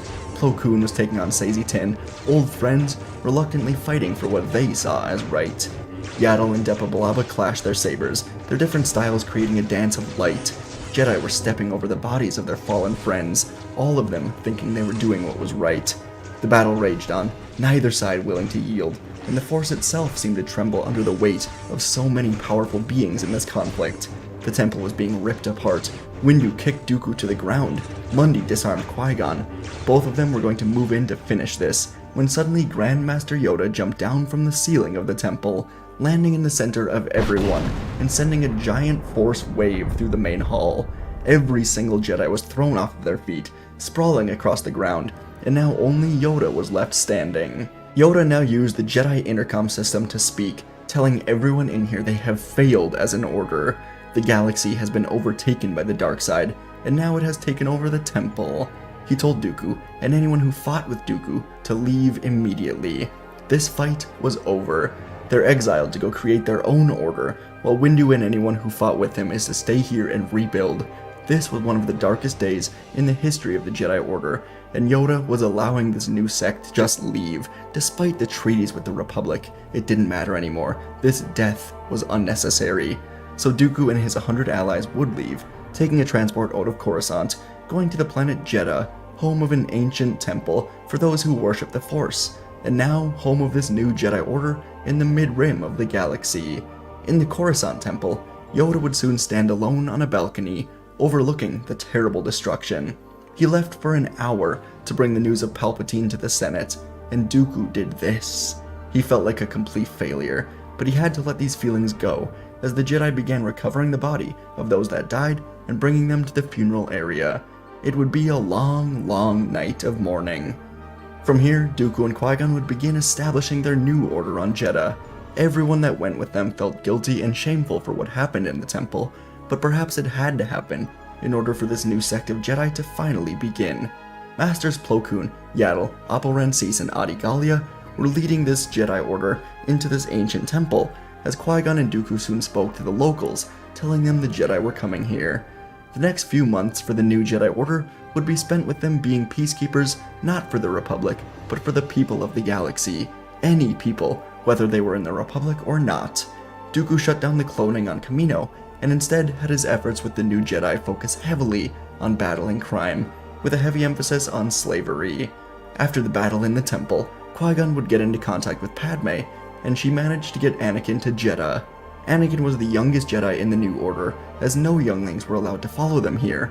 In time, the they would bring Force sensitives here, but for now, the Order was around 1,000 members strong of Knights and Masters as more and more Jedi left Coruscant to join this new Order. Anakin's first ever mission would be with Qui-Gon as they freed Shmi on Tatooine by using aggressive negotiations. This would become more and more common around the Outer Rim and Mid-Rim as the Jedi were helping the people, choosing to once more spread into the Outer Rim. A sort of beacon was built so citizens could contact these Jedi for help, and for these few months, there was peace between the two Jedi factions. Yoda, Windu, and the Republic Jedi would continue to serve the Senate, while Dooku, Qui-Gon, and the new Jedi were responding to calls for help for anyone in need. It was working well, until the corruption in the Senate once more grew to a terrible point. As the new Jedi worked to free slaves and fight this war on crime, Jabba the Hutt and the other leaders of the Hutt clan contacted new Chancellor Ainley Team, the replacement for Palpatine. The Hutts and the Republic had a mutual agreement. The Jedi stay out of the Outer Rim that Jabba rules, and in return, the Hutts keep their crime organizations out of the Republic. Jabba warned Chancellor Team that if the Jedi are not removed from the Outer Rim, then the Hutts will spread their influence into the core worlds, starting with Coruscant. Chancellor Team told Jabba he will do what he can, and the call was ended as Ainley Team called members of the Jedi Council to his office.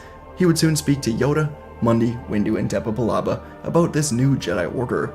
He would tell the Jedi it cannot persist any longer. There are long-standing treaties that the Jedi are breaking in the Outer Rim.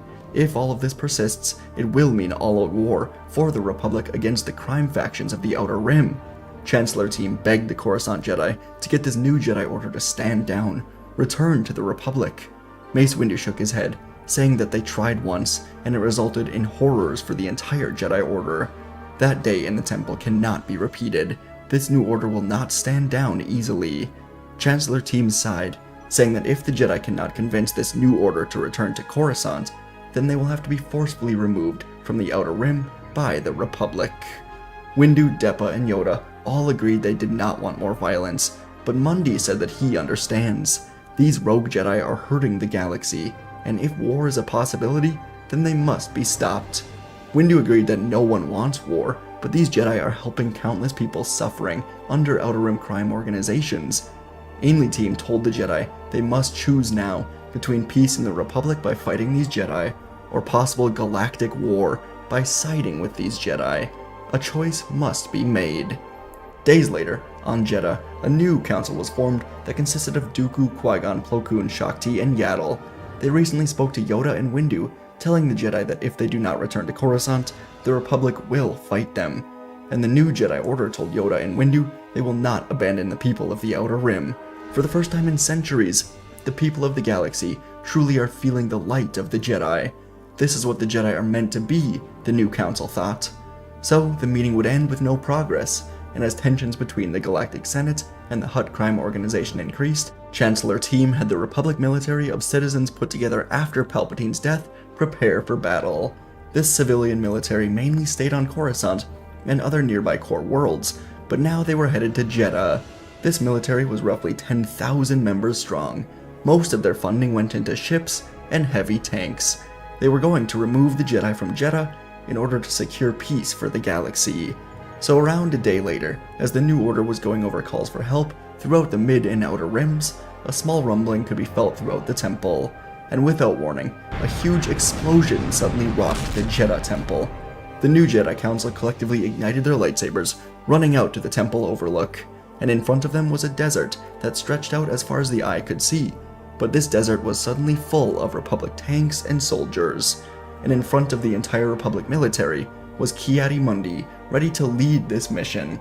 He was the lone Jedi here. Mundi called up to the new Jedi Order, telling them to surrender, return to Coruscant immediately, and more needless death can be avoided. Around 800 Jedi of this new order were here, and Dooku looked down into the temple. Collectively, all of the Jedi raised their lightsabers. They were going to fight or die fighting today. This new order was so inspirational to all of the Jedi here, and to the people here, helping the people, and seeing the light of the Jedi return to the galaxy was amazing for all the Jedi of the new order. They could not just return to serving the Senate.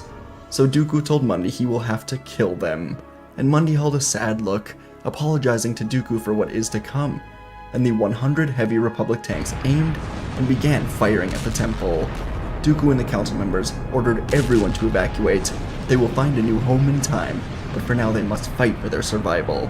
And the Jedi scattered out into the desert to fight this Republic military head-on, while the Jedi temple crumbled to the ground. Dooku, Qui-Gon, Plo, and Yaddle charged into battle against the heavy blaster fire, with Jedi dying behind them as they fought for the people.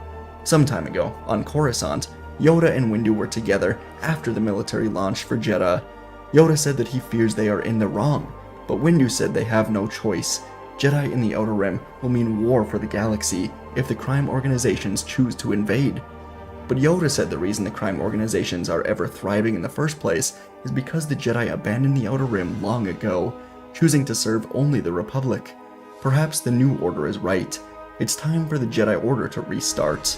And after a while, Yoda would convince Windu that they were in the wrong, and he ordered Windu to take a strike team to Jedha with transports, rescue the Jedi.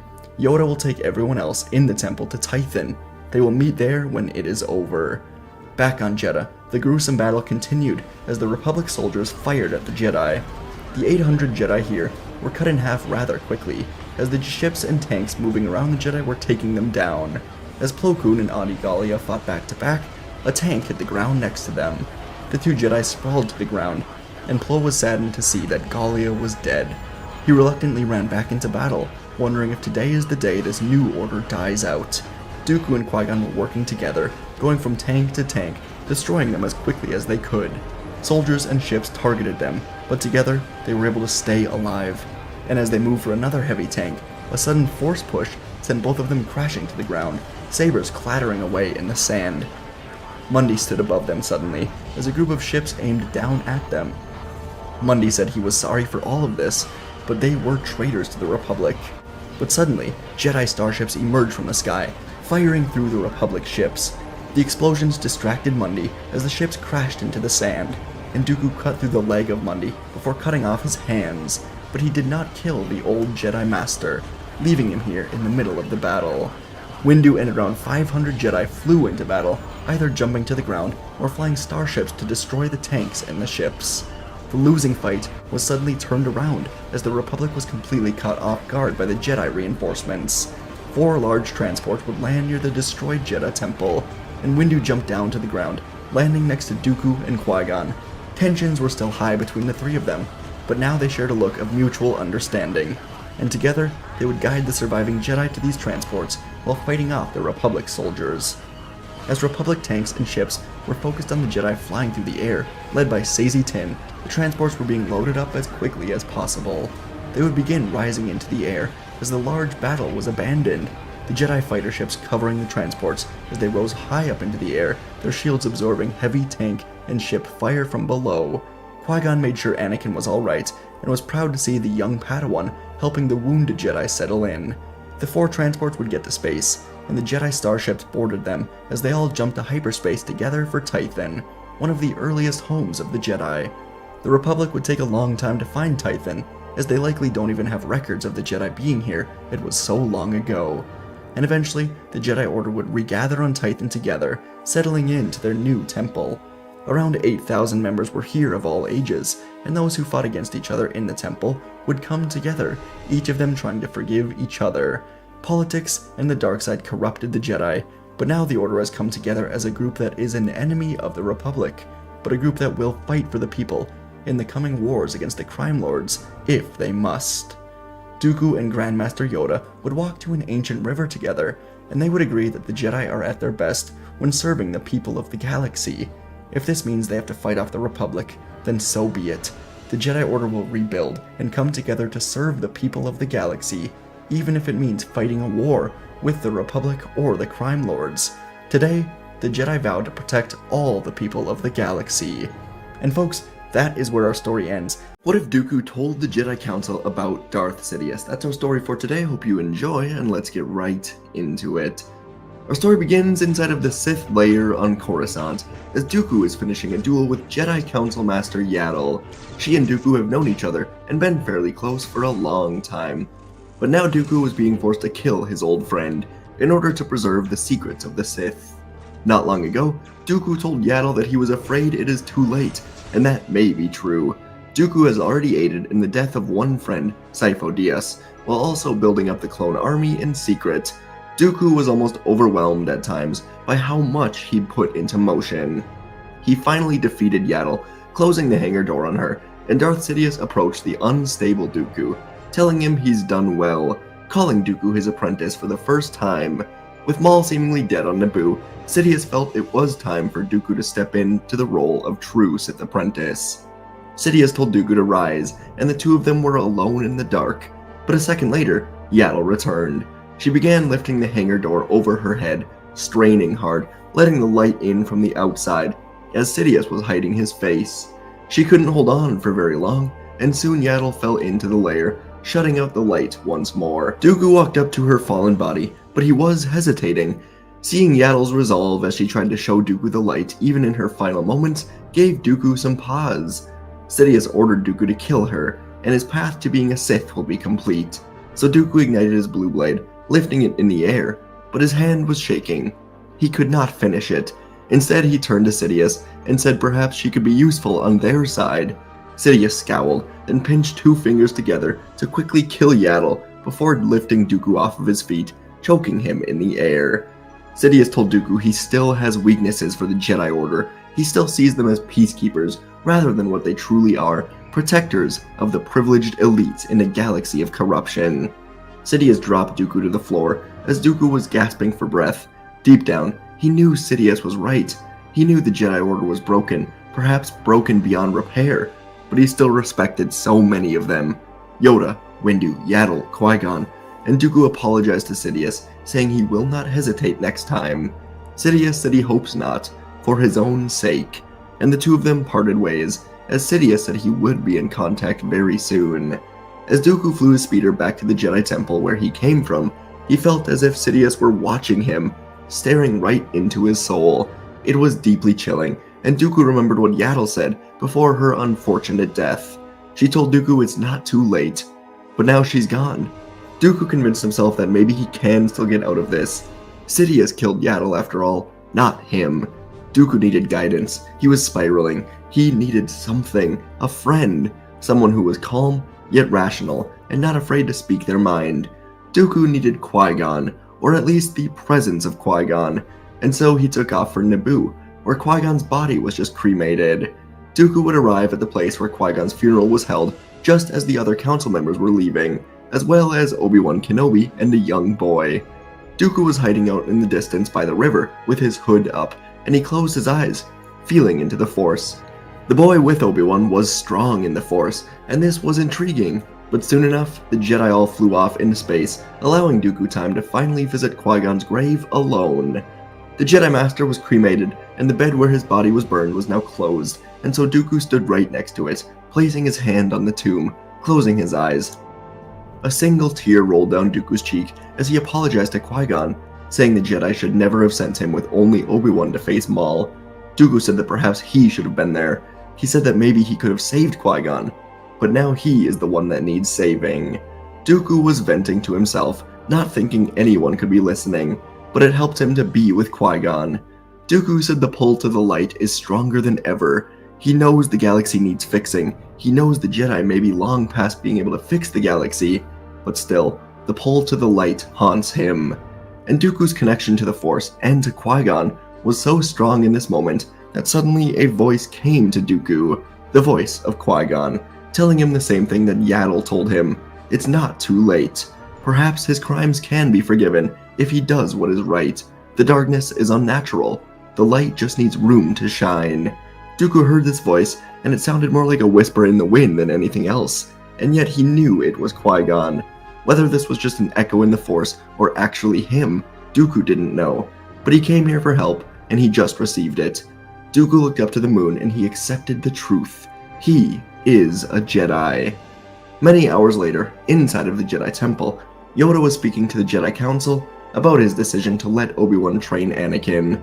Yoda described how Obi-Wan was not going to take no for an answer, saying he would leave the order to train Skywalker if need be. So Yoda decided to allow the training.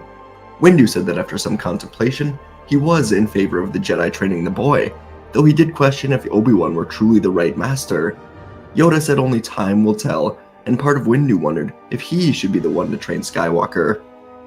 As the meeting continued down different paths, the Jedi Council doors swung open, and in walked former Jedi Master Dooku. He looked tired, and he told the Council Masters that he must speak with them immediately. Dooku looked over to Yaddle's empty seat, and he was filled with guilt. And as if reading his thoughts, Ki-Adi-Mundi said that Master Yaddle stepped down from the Council, but she has unfortunately been missing for some time now. The Council deemed it likely that she went on a retreat to find herself in the Force. But Dooku closed his eyes and said that was not the case. Master Yaddle is dead. Gasps filled the room as Windu asked Dooku how he knows this, and Dooku decided to go all in on the honesty, saying that he was there. He watched as the Sith Lord killed Yaddle. No one spoke. They were all waiting for Dooku to continue, and so he did, telling the Council that the Republic is now under the control of the Dark Lord of the Sith. Windu leaned back in his chair, saying that is impossible.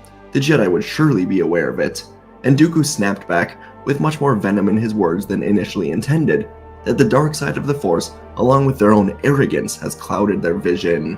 And Dooku continued, saying that he's been warning the Council of this coming darkness for years. Until now, the Republic is under the control of the Sith Lord, Darth Sidious. Yoda leaned forward now with his hand on his chin, slowly shaking his head, and he asked Dooku if he has turned to the dark side. Has he joined the Sith? And Dooku stood up straight, saying he felt he had no choice. The Jedi Order has refused to listen to reason for years, until now they are blind to everything around them. Adigalia spoke up, asking why Dooku has come to them now, and Dooku said that he simply just cannot let go of his light side. As hard as he tries, at his core, he is a Jedi, and he feels this is the way. Depa Billaba asked if Chancellor Palpatine is aware that the Sith are influencing him, and Dooku said of course he is aware. Palpatine is Sidious. Dooku wished he had more proof, but the Council could tell that he was telling the truth, and upon hearing this, they decided to make an immediate move on the Chancellor. So 3 Jedi shuttles were soon speeding across Coruscant, each of them carrying 4 Jedi as they moved towards the Republic Executive Building. In one of the shuttles, Dooku was with Yoda, Windu, and Depa Billaba as he suddenly felt a shift in the Force. Something was wrong. And in space, 3 Trade Federation landing dropships emerged from hyperspace.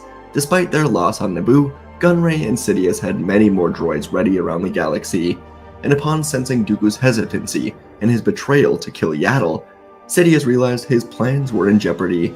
So today, as the Jedi were coming to take care of him, Sidious and Gunray launched this new wave of the droid army to invade Coruscant. As the dropships entered the atmosphere, Chancellor Palpatine was surrounded by his royal guards in blue armor, as they told him they must guide him to a safety bunker. And from the window of the executive office, Palpatine told them to wait. He looked in the distance to where the 3 Jedi shuttles were approaching his office, and he smiled to himself as 2 of the ships turned away, heading for the droid dropships descending into Coruscant. This was good. Palpatine knew he could handle 1 shuttle of Jedi and let the droids take care of the rest. He would blame Gunray and the Federation for all of the destruction that was to come, killing him and preparing the galaxy for an eventual war that would all circle back to the events of today. In the shuttles, Mace Windu called to the other 2 and told them to do what they can to hold back the droid invasion. They are going to handle Palpatine, and hopefully Coruscant can survive long enough. And so among the shuttles, the only one carrying Windu, Yoda, Dooku, and Billaba continued towards Palpatine. The rest of the council members turned back. Each shuttle was assigned to take on one of the droid landing crafts. One was landing in Monument Plaza, turning buildings, shops, and homes into rubble as it landed among the extremely popular plaza, perhaps the most popular place for citizens to visit. The dropship landed, releasing 10 tanks and around 2,500 B-1 battle droids and many droidicas. A dropship also landed outside the Jedi Temple, and another outside the Senate building. Citizens, politicians, and Jedi were scrambling to get to safety, or fight back against this sudden invasion. In Monument Plaza, panic erupted among the thousands of citizens, as waves of battle droids poured out of the dropships, their blasters firing all around. Newt Gunray watched from one of the dropships with both anxiousness and excitement. Sidious promised that if this invasion was successful in forcing Coruscant to surrender, then he would be the leader of the upcoming separatist movement. And below, The once bustling square now turned into a chaotic battlefield. Local militia, vastly outnumbered and outgunned, struggled to mount any sort of a defense. And just when hope seemed lost, 4 Jedi Masters arrived on the scene. Ki-Adi-Mundi, Yar-El-Poof, Eth-Koth, and Adi-Gallia from one of the Jedi shuttles, initially targeting Palpatine. Ki-Adi-Mundi led the charge. His lightsaber was a blur of blue as he deflected the blaster bolts and cut through droids. Yar-El-Poof used his many years of experience to his advantage, twirling his saber around with speed to dismantle the droids from every direction. Eth-Koth created his own path, fighting for the citizens as best he could, fighting with the citizens that were rallying with him. And Adi-Gallia's agile form of lightsaber combat allowed her to leap over the enemy ranks, striking from above and going from tank to tank, disabling them as best she could. As the Jedi worked with the local militia, the tide was beginning to turn as citizens, inspired by the Jedi's valor, started to assist in any way that they could, forming a makeshift resistance against the mechanical droids. A lot of citizens had guns, whether purchased illegally or not, and they were fighting back against the droids, taking orders from the Jedi to get the people to safety. Coruscant was uniting around the Jedi, and across the city, at the Senate building, chaos rained down as droids overran the steps, swarming the grand corridors. Senators and guards were fighting desperately to defend the heart of the Republic, but they were not built for this. They needed the Jedi, and soon, a Jedi shuttle arrived. Leading this defense were Jedi Masters Oppo Rensis, Saesitin, Evan Peel, and Plo Koon. Oppo Rensis utilized his masterful battle meditation, boosting the morale and coordination of the defenders, creating some semblance of order amidst this chaos. Saesitin took over a nearby citizen ship equipped with blasters, and he flew above the droids, shooting them down. He was an elite pilot, and today he got to show off that skill. Evan Peel's ferocity and speed made him a whirlwind of destruction that the droids could barely keep track of, while Plo Koon's deep connection to the Force allowed him to anticipate the droids' movements, directing the guards and the senators to optimal defensive positions, finding medics to help get the injured citizens to safety. Together they managed to create a defensive perimeter, buying time for evacuations and reinforcements from Jedi that were sent out from the temple to help. And inside the Jedi temple, the situation turned quickly dire. Battle droids infiltrated the halls, their cold mechanical presence a very evil contrast to the serene, peaceful environment. Jedi Knights and Masters engaged the intruders, but the onslaught was relentless. And in the midst of the chaos, Obi-Wan Kenobi and Shaak Ti emerged as the key leaders. Obi-Wan was freshly knighted, and he was demonstrating his skill with the lightsaber and his growing experience against these droids from fighting with them on Naboo with Qui-Gon. He coordinated the defense, ensuring that the younglings were protected, as Shaak Ti used her advanced combat abilities to neutralize large groups of droids, guiding different Jedi Masters to help her. She was a calm center amidst the storm that also helped Obi-Wan stay calm as well. She reminded Obi-Wan of Qui-Gon with her ability to stay centered in the moment. In a secluded part of the temple, 10-year-old Anakin Skywalker was already showing signs of his great potential, as well as his need to help those that cannot help themselves, and he took it upon himself to protect the youngest of the children. His engineering skills allowed Anakin to operate a nearby console, sealing off certain sections of the temple to slow the droids.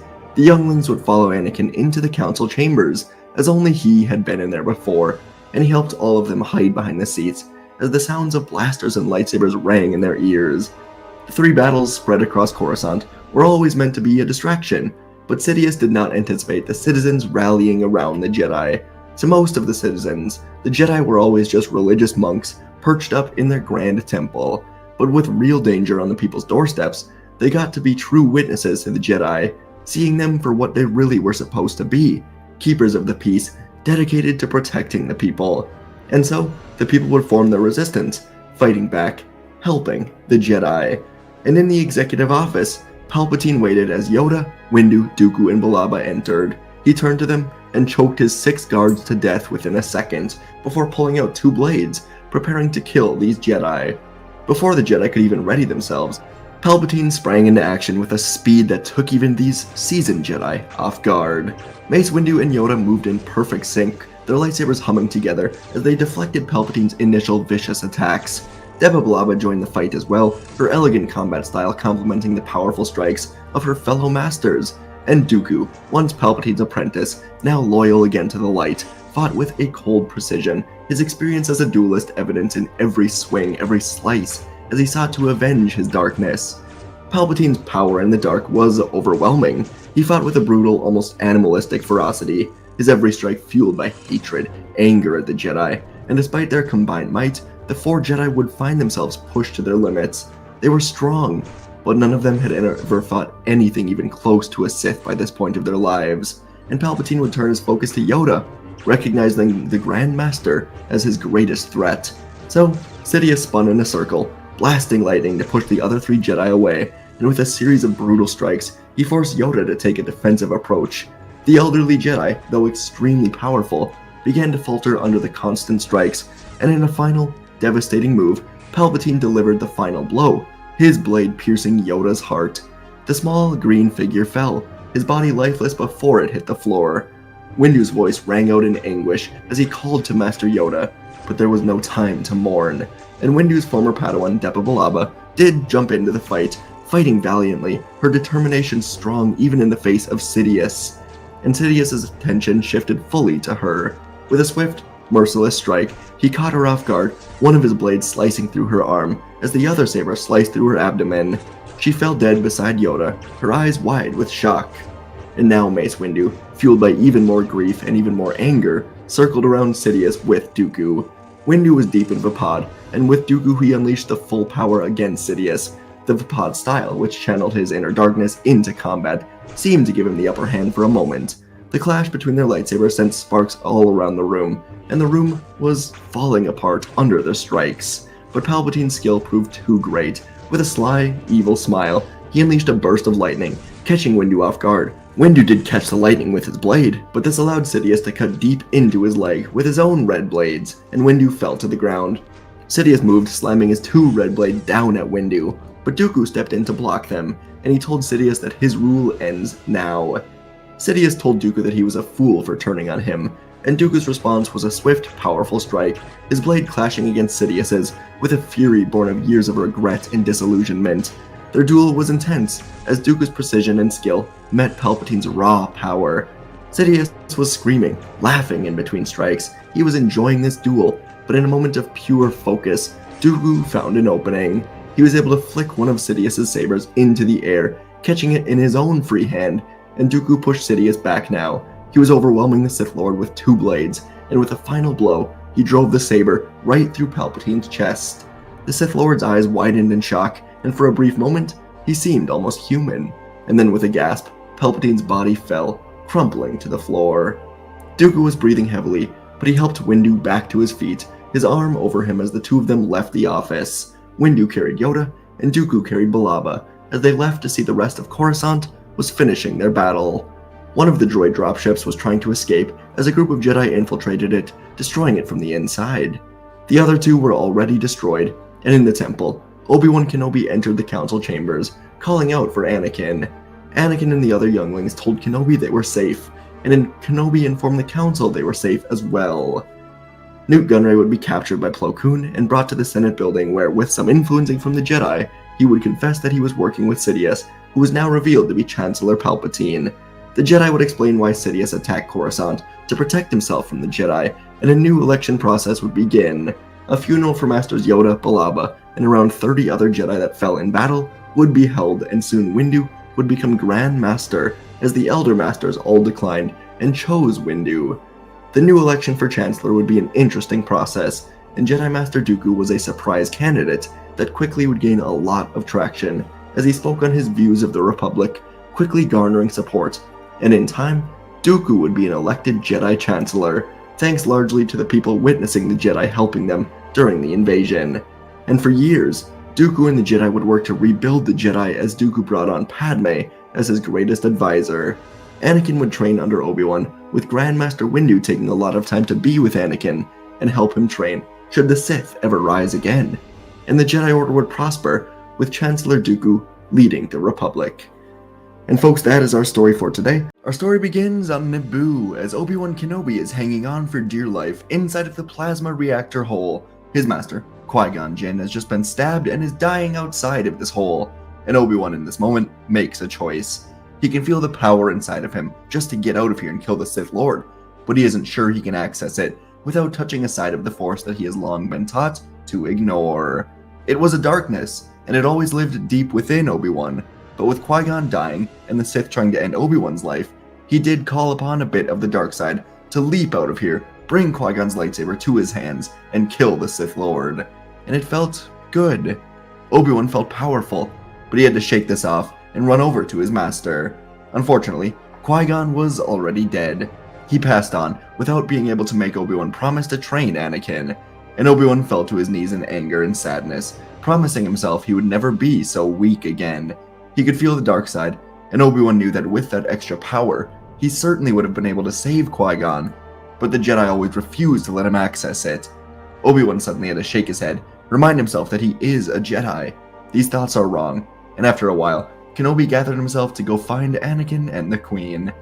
And all the way on Coruscant, news of Qui-Gon and Darth Maul's death reached the Jedi and the Senate, and the Council was preparing to head to Naboo for the funeral. But deep in the Coruscant industrial sector, former Jedi Master Dooku stood over the fallen body of Master Yaddle. She followed him into the Sith lair, and Dooku had to kill her. Darth Sidious now made Dooku his true Sith apprentice, gifting him the name Darth Tyrannus. But Dooku couldn't shake the feeling of anger, of betrayal. He'd emphasized with Sidious more than a few times that Qui-Gon could be an excellent ally for their cause, but Sidious denied it every time. And now, Qui-Gon was dead. Dooku was discouraged by this. He was also shaken by how quickly Sidious moved on from Maul, and he wondered, when the time comes, will the same happen to him? And so, when Sidious said he was going to the funeral on Naboo, Dooku decided he did also want to say his final goodbyes to Qui-Gon, and he too would go to Naboo for the funeral. And once on Naboo, Dooku would take his seat facing Palpatine, and as Qui-Gon's body burned, Dooku could feel something, a spark from someone so small that only someone with a deep connection to them would feel it. Dooku wondered what it could be. He looked through the fire, and he saw Obi-Wan. The young Jedi, trained by Qui-Gon, was the closest Jedi to Dooku in terms of master lineage, and as Dooku looked over at Obi-Wan, the fire was reflecting in his eyes and giving away the spark that Dooku felt was Kenobi. And in this moment, Dooku had an idea. If Qui-Gon wouldn't be able to join him, then the students that Qui-Gon trained would work to take his place.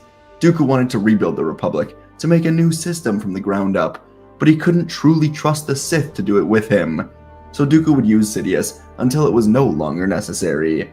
And when the funeral ended, all of the Jedi were mingling among Naboo politicians, preparing for the victory celebration in the morning, and Obi-Wan separated himself. He just wasn't feeling like himself. He walked down to the lake where the moonlight was shining enough to see everything, and Obi-Wan just stared into the lake. He wondered what was next in his life. Qui-Gon was gone. Anakin had asked him what was next for him, and Obi-Wan wasn't sure about that at all. He surely couldn't be the one to train young Skywalker. Obi-Wan considered leaving the Order for the woman he loved on Mandalore, but through it all, he felt the dark side still tugging at him, and right on cue, a strong voice from behind Obi-Wan said he would like to speak with him. Obi-Wan turned, and he saw Dooku, and Obi-Wan could see the same burning desire for more in Dooku's eyes that Obi-Wan held, and a small smile began to form on Dooku's mouth as he realized this was going to work. Around 1 year later, Dooku and Obi-Wan were officially partners in the shadows of the galaxy. Not long after the funeral, Obi-Wan told the Council he was leaving the Jedi Order. This came as a bit of surprise, but Obi-Wan held a lot of resentment towards the Jedi for not doing more when Qui-Gon warned them about the return of the Sith. The Council members and other Jedi throughout the temple laughed at Qui-Gon, telling Obi-Wan his master always had such an intense imagination. And after all of that, he was dead. It wasn't hard for Obi-Wan to leave the Order, especially after Dooku told him everything about how corrupt the Republic truly is. The Chancellor is a Sith Lord, and the Jedi don't even have a clue about it. Obi-Wan left the Order. He traveled to Mandalore, reuniting with Satine, but this would also be where he trained in the dark side of the Force. Obi-Wan began a life with Satine, and she was too busy to notice when Obi-Wan would sneak off to learn from Dooku in the shadows of Mandalore. It was a tough balancing act, but both Obi-Wan and Dooku were determined to make this work, and during all of this, Palpatine was pulling the strings of the Republic. Palpatine didn't know about Obi-Wan's turn to the dark side. It was Dooku's biggest secret, and one he was determined to keep a secret. As for Skywalker, the Council debated for a long time about what to do with him, but ultimately, Grandmaster Yoda took it upon himself to train the boy. With Dooku gone, Qui-Gon dead and Obi-Wan gone, Yoda wanted to restart his lineage of training Jedi, and that would begin with this chosen one, especially with the threat of the Sith always looming. And both Yoda and Anakin would learn to work well together. As the years began to pass by, Skywalker and Kenobi would descend further down their different paths. Perhaps in some alternate reality, the two of them would have been friends, but in this galaxy, Obi-Wan's descent into darkness went further and further every single day. And as the galaxy was becoming more divided, Duchess Satine of Mandalore was spending more and more time in political meetings, helping form a coalition of neutral systems separate from the Republic and the forming CIS. And this, combined with Obi-Wan's secret training, fractured the relationship between Kenobi and Kryze. After months of frustration, they decided to take a break from seeing each other, and these emotions would help fuel Obi-Wan's continued path to becoming a true Darkside warrior. And on one of the training sessions between Dooku and Obi-Wan, the two Darksiders would notice someone was watching them. It was Jedi Master Coleman Kaj, as he was here to negotiate with Satine and the Mandalorians into accepting Republic aid despite remaining neutral. But when his meeting ended, Kaj sensed Dooku's presence, and he followed his senses down into the sewer system until he heard the echoes of lightsabers. Obi-Wan was sparring with Dooku, and he was keeping up with success, but when the two of them spotted Coleman, they knew he had to be dealt with, one way or another. Coleman stepped into the dark area used for training Obi-Wan, and he asked exactly what was going on.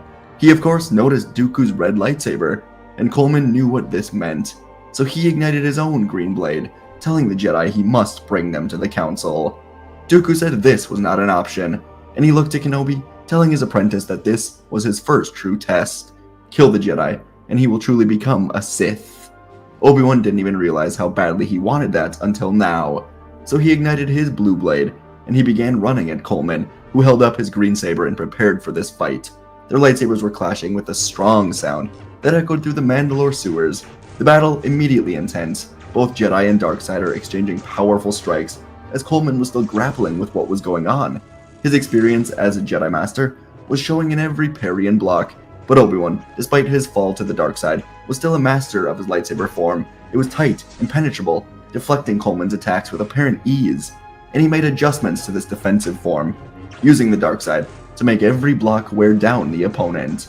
But Coleman just pressed harder, his lightsaber becoming a blur of green energy, darting around Obi-Wan's defenses, finding small gaps in his form, and for a while, the fight was even, neither of them able to grab the upper hand. Their sabers were clashing again and again, sparks flying around as the sounds of their duel reverberated through the dark area. Obi-Wan gritted his teeth, his anger growing as Coleman managed to land a few blows, testing his defenses. And suddenly, Coleman spotted an opening in Obi-Wan's form. Seizing this opportunity with a swift swing, he was able to disarm Obi-Wan, sending his blue saber spinning across the floor as the hilt cracked open. Obi-Wan was thrown hard into the wall, and his head was dizzy as he looked up. Obi-Wan saw Dooku's disappointed face, and in desperation, he reached deep into the dark side, his eyes flashing with fury as he raised his hands, and Coleman moved in to strike him down. For the first time, lightning crackled from Kenobi's fingertips, and the blue tendrils of energy surged into the Jedi Master, forcing him back, sending Coleman writhing in pain. Obi-Wan wasted no more time. He called his broken lightsaber hilt back to his hand, now smoldering and sparking, and fueled by rage, he poured dark energy into it, bleeding the Kyber crystal red in a single instant. As Coleman struggled to recover, Obi-Wan flipped through the air, and with a powerful strike, he decapitated the Jedi Master, then dropped to his knees in front of Dooku, breathing heavily, eyes glowing yellow. Dooku nodded approvingly, a faint smile crossing his lips, and he told his new apprentice that he has done well, and finally he has found it within himself to use his true powers. He was officially a Sith, and Obi-Wan thanked his master, asking what is their next mission. Dooku knew the rule of two meant there could only be a Sith master and a Sith apprentice, and so the next phase of his grand plan was simple: eliminate the master and take the role for himself. At this point in the galaxy, the Confederacy of Independent Systems had formed, and it was about ready to emerge into the galaxy. It had been roughly 7 years since Qui-Gon died, and there were still millions of battle droids ready to go at this very moment. With Obi-Wan by his side, Dooku could completely take over this grand plan, and the time for that was now. And on Coruscant, Darth Sidious was waiting in the Sith lair for Dooku. The two of them were set to meet to discuss the final preparations to bring the Republic into war. But as Dooku arrived, Sidious could sense he was not alone, and out of his ship walked Obi-Wan Kenobi, former Jedi Knight. Sidious found this to be extremely strange and intriguing, and he asked Dooku why he was here. Without waiting another second, Dooku would ignite his lightsaber, telling Sidious that his time was over. He's put everything into place, and now the CIS will take over, led by him and Kenobi. And Obi-Wan ignited his own red blade, without saying a word. Sidious looked from Dooku to Kenobi, and decided he will have to kill Kenobi to show Dooku who is still in charge. Clearly, he has not been tough enough on his apprentice. So Sidious pulled out two blades, and he sprinted at the two of them, leaping into the air, swinging his own blades around in a mad circle of red light. The clashing red blades illuminated the dark lair, as the three Sith slithered around the room, fighting like the Sith of old. Obi-Wan, consumed by the dark side, moved with a perfect defense besides Count Dooku. His crimson blade arced with ferocity, each strike heavier than the last, channeling the raw aggression of his Sith fighting style. Dooku was always poised and elegant in battle, but still extremely ferocious, and he complemented Obi-Wan perfectly. Their coordination was lethal, the air crackling with dark energy as they drove Sidious from different angles, a relentless onslaught of fury and grace as they sought to take over the galaxy themselves. But Sidious was the most dangerous Sith in centuries. He met their attacks with a speed and power that any normal person would struggle to even see with their eyes. His own blood-red blade whirled through the air, matching the intensity of Obi-Wan's savage blows and Dooku's thrusts. The Sith Lord's movements were fluid, almost otherworldly, as he parried, countered, his dark robes swirling around him like a shadow. The room was vibrating with the force of their battle, and Obi-Wan pressed forward, his strikes filled with the rage and hatred that now fueled him, determined to bring Sidious down. And a sudden surge of force lightning bursted from Sidious's fingertips, crackling towards them. Obi-Wan blocked with his lightsaber, the red blade absorbing the blue tendrils, but the sheer power of Sidious's attack forced him to stumble backwards. But Dooku quickly moved to Obi-Wan's side, and at once, they both put their blades to their sides and shot their own lightning at Sidious together. The blue lightning from Sidious slammed hard into the lightning from Dooku and Kenobi, and the two Sith poured everything they had into their lightning. It carved through Sidious's tendrils, and their combined power struck the Dark Lord. He was slammed hard into the far wall. Sidious struggled to get to his feet, and Dooku and Kenobi used more lightning now, and they tore Sidious apart with it, leaving only a charred robe where the former Sith Master once stood, and the plans for the Sith would only accelerate from here. With the fall of Darth Sidious, Count Dooku, now the true Dark Lord of the Sith, stood beside his apprentice Obi-Wan Kenobi here on Coruscant, ready to seize control of the galaxy that has no idea that a new Sith regime is rising, and Dooku's mind is already set on his next moves. Through his secret channels, Dooku would call upon the vast separatist fleet that's hidden away in the shadows of the galaxy. Battle droids, warships, legions of fighters prepared to execute his orders. His command was simple but rather devastating. Strike the heart of the Republic army before the Republic even knows about it. Kamino, the birthplace of the clones that Dooku himself created. Within hours, separatist warships would descend upon Kamino. The planet, unsuspecting and defenseless, was soon completely overwhelmed as waves of battle droids poured from orbiting vessels. The cloning facilities would fall swiftly under the droids' merciless assault. Clones in various stages of their creation were eradicated before they could fully realize their potential. The sky above Tipoca City darkened with the smoke of destruction as Dooku's forces reduced the planet to ruin. His message was clear. There will be no reinforcements for the Republic. The clone army, built to divide the galaxy, was no longer necessary. Dooku was going to take over immediately. He didn't need to wait for Palpatine. And at the same time, Dooku launched his most bold move yet. Coruscant, the Republic's beating heart. The Separatist fleet, now fully mobilized, emerged from hyperspace above the capital. And together, Dooku and Kenobi would fly up to the flagship. Dooku's ultimatum rang across the galaxy: surrender to the CIS, or be destroyed. And the Republic's forces would scramble in panic, unprepared for any attack of this magnitude. Of course, they knew of the formation of the CIS, but no one ever expected this. And to make matters worse, the Chancellor was missing. Dooku would receive messages from both the Senate and the Jedi, telling him they will not surrender. But Dooku still had one trick. He sent in undeniable proof of Palpatine, the hero and heart of the Republic, conspiring against them to take over the Republic. Dooku showed the galaxy that Palpatine was not only working against the Senate politically, but also working against the Jedi as a Sith Lord. With no army to protect them, no means of resistance, and morale completely crushed, by learning the truth about Palpatine. The Senate and Jedi were left with no choice but to surrender. Across the city planet, alarms blared as Separatist droids descended upon the surface, securing key installations and government buildings without a single shot fired. Dooku, the new upcoming Sith Emperor, would enter the Senate chamber with his apprentice, Obi-Wan Kenobi, at his side.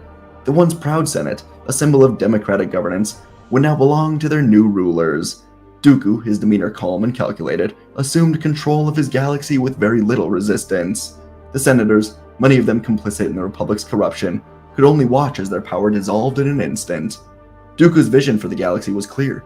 The old, rotting Republic would be replaced by a new order, free of the bureaucracy and corporate greed that held poisoned it for so long. The Jedi, powerless without risking the lives of so many, were ordered into exile. Rather than wipe them out as Darth Sidious had intended, Dooku and Obi-Wan decreed that the Jedi Order would be banished to the Outer Rim, far from the political center of the galaxy, as they could not stop the Sith from rising to power. They were forbidden from interfering in galactic affairs, reduced to protectors of the often forgotten worlds. The once vibrant temple on Coruscant was now empty, halls echoing with the absence of the Force's guardians. The Jedi, including Yoda and Anakin Skywalker among thousands of others, were soon gone for good. And as Dooku solidified his rule over Coruscant, he swiftly dismantled the corrupt systems that had long plagued the Senate. Corporations that once had a stranglehold on the galaxy's resources were stripped of their influence. Trade routes that had been monopolized for profit were open to all, allowing the Outer Rim and Mid-Rim planets to thrive in ways they never had under the Republic before. Dooku and Obi-Wan implemented policies that redistributed wealth and power to the impoverished sectors, ensuring that those who'd been oppressed under the old regime would finally have a voice. The galactic bureaucracy was streamlined, cutting through layers of inefficiency. Systems that had been long neglected were given the attention that they deserved. Emperor Dooku ruled with a strict but fair hand. His vision of order was enforced through the power of the Separatist droid army, at least for now. And under his rule, there was no room for the corruption that had once been rampant in the Senate. Senators who had abused their power were removed or arrested, replaced by appointed officials who were selected based on merit rather than wealth or influence. Obi-Wan, serving as Dooku's second-in-command, oversaw much of the galaxy's internal affairs, and he even didn't fully come back to the light, but began to at least somewhat abandon the darkness, as senators like Padme Amidala and Bail Organa helped Obi-Wan see the path to peace was not fully in the dark side. And together, the two Sith would rule not with terror, but with a calculated sense of balance and fairness that the galaxy could only achieve by Republic surrender. Though many feared the new regime at first, the galaxy slowly began to change for the better. Crime syndicates which had flourished in the chaos of the Republic were crushed under the weight of Dooku's iron will. Trade thrived, the galaxy experienced an unprecedented era of economic prosperity. Under Dooku's reign, peace was no longer a fleeting hope, but it was a reality, maintained through the strict order of the Separatist fleet. And the Jedi, now scattered across the Outer Rim, would find themselves disconnected from the central galaxy they'd once sworn to protect. They continued their missions as peacekeepers, but their influence was a shadow of what it had once been. Yoda, Anakin, and a few remaining Jedi Masters did leave small enclaves, guiding young Padawans far from the Empire's gaze.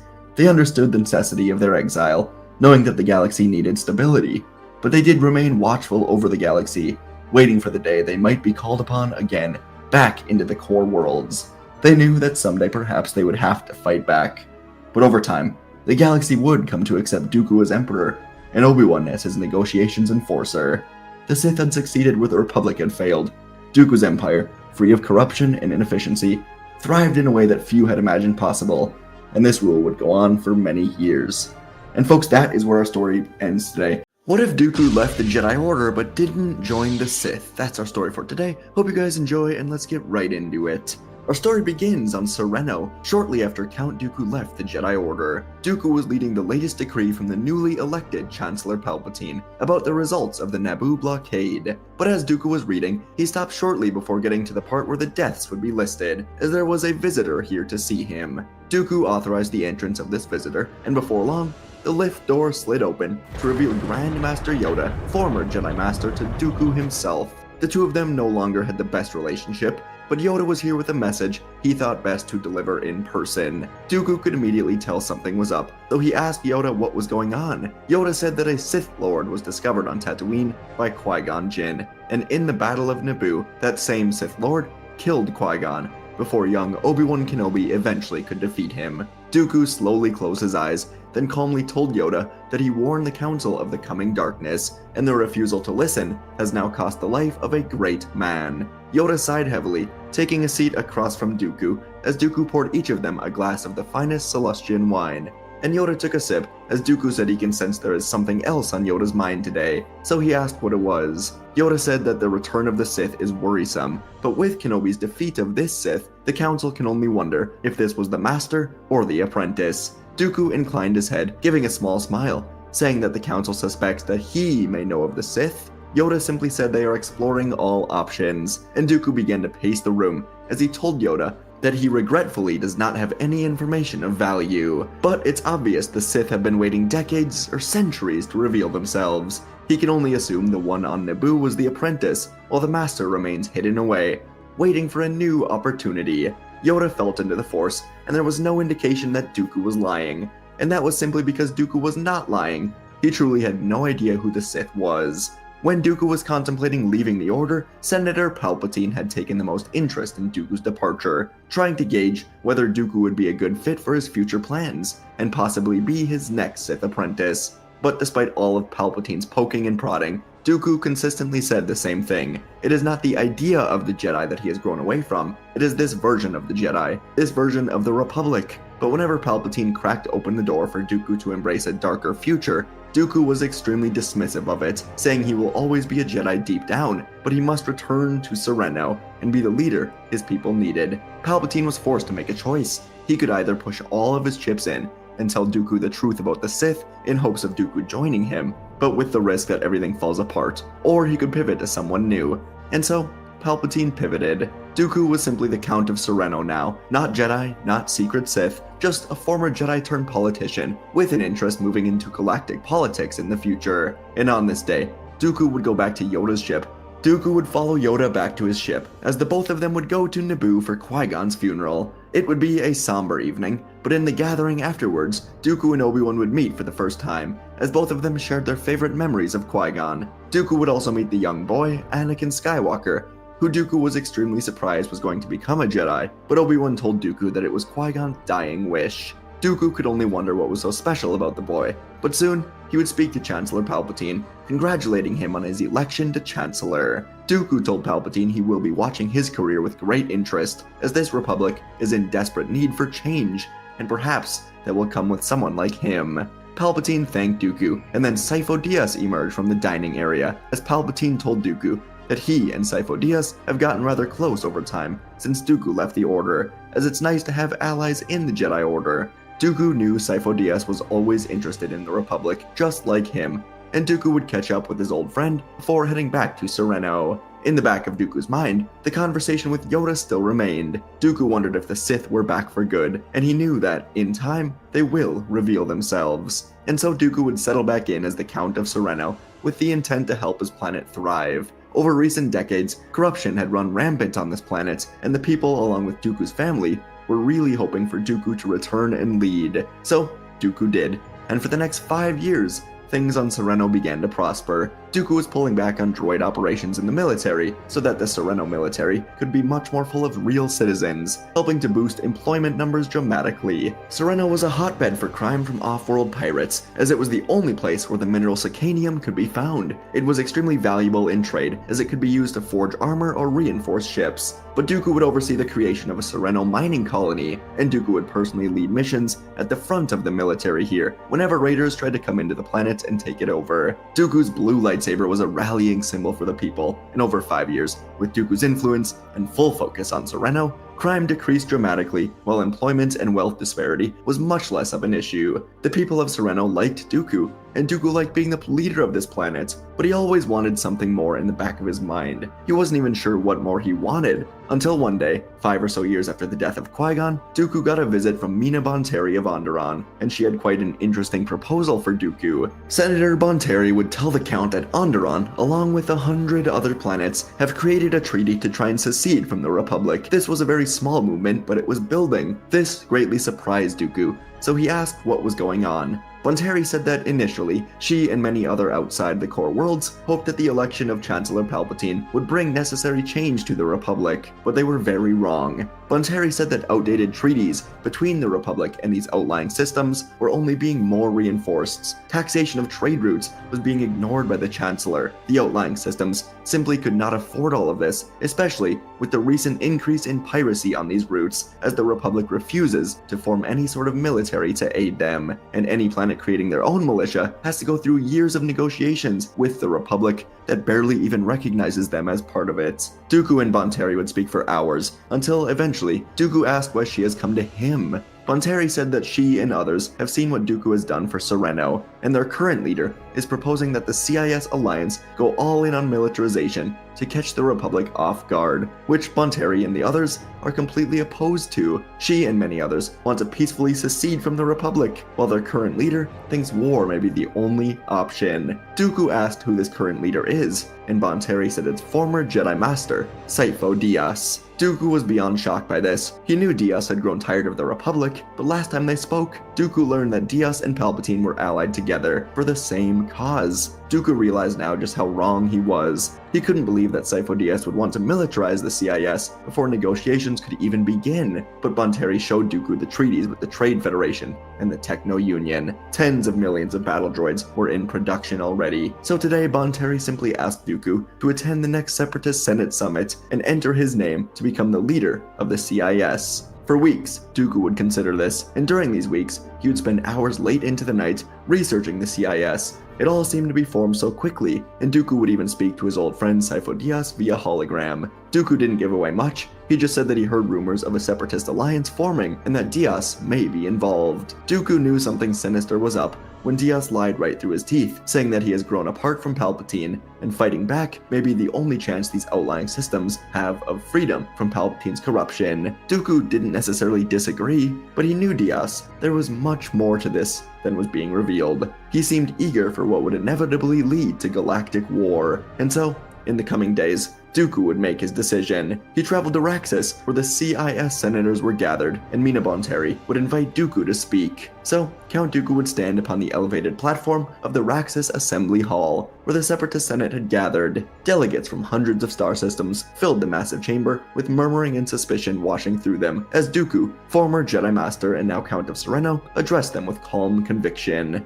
He began by acknowledging the frustrations that had led each world to question their place in the Republic. Corruption, the bureaucracy, and the way the core worlds had drained the Outer Rim of its resources and dignity. He sympathized with their cause, but warned them against becoming the very thing that they sought to escape. Dooku then proposed a radical course correction for the movement, while Master Sidious, acting leader of the CIS, was calling for full militarization, advocating for the construction of a vast droid army. Dooku urged restraints. He proposed a diplomatic route, a structured, peaceful secession from the Republic that could be achieved through negotiation, trade sanctions, and planetary cooperation. He reminded the Assembly that the Republic's rotting did not lie with all of its citizens, or even all of the senators, and that peaceful reform could still be reached within the Senate if the Separatists take the high road. Dooku said he has had an excellent relationship with Chancellor Palpatine, and perhaps he can see Palpatine see why they want to secede. Sereno, Dooku said, would offer its resources, wealth, and political leverage to act as a bridge between the Outer Rim and the Republic core. Dooku proposed that the time had come for new leadership for the CIS, and finally, he truly offered himself to be considered as their leader. As whispers spread throughout the chamber, the towering doors of the halls opened up, and Master Sidious entered, cloaked in dark robes not of the Jedi but of his new political path. His presence sent a ripple of unease through the assembly. Sidious dismissed Dooku's words as idealistic folly. He accused Dooku of being naive, of underestimating the Republic's iron grip. Sidious painted a vivid image of a coming war, of Jedi enforcers and hidden armies being prepared in secret to crush them. He made it clear that Dooku's vision was a path that was perhaps ideal, but not realistic. The hall would fall into silence, and then Dooku raised his hand and simply said they would leave it to the will of the senators. Let these separatist senators decide who will lead them, decide whether the Confederacy would be shaped by fear and violence or by diplomacy. The chamber buzzed with uncertainty, and soon the voting process would get underway.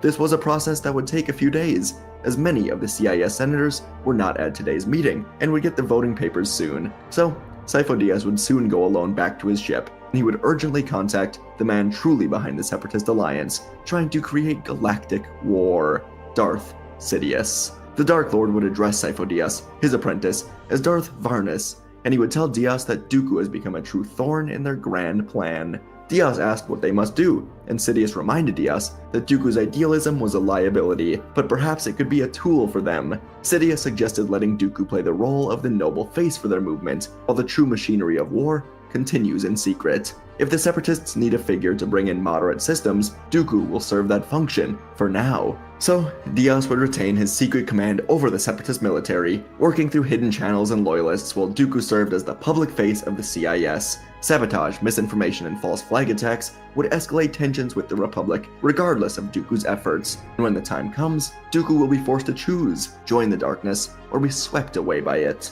The war, Sidious assured him, would begin on schedule. And over the course of the next 3 years, Count Dooku indeed became the public face of the CIS, winning the Senate vote and leading a diplomatic campaign to legitimize the cause of their secession. Under his leadership, the CIS presented itself as a group of disillusioned systems from the crumbling structure of the Republic. Dooku traveled from world to world, meeting with governors, trade leaders, and citizens alike, championing their freedom and fairness. He was not guarded by droids, often walking among civilians without an escort, presenting himself as a man of the people, not as a warlord, and his reputation as a peaceful, former Jedi only helped with this. He disavowed the growing droid armies early on, making it clear in public addresses that the Confederacy would not arm itself unless provoked. His speeches were passionate, drawing heavily from his Jedi teachings, as Dooku proclaimed the CIS does not seek war. Many systems rallied to his cause, as Dooku envisioned a galactic confederation bound by mutual cooperation instead of the archaic ways of the Republic. But even as Dooku built a fragile coalition of peace, dark gears were still turning behind the scenes. Sifo-Dyas worked in secret with the Techno Union,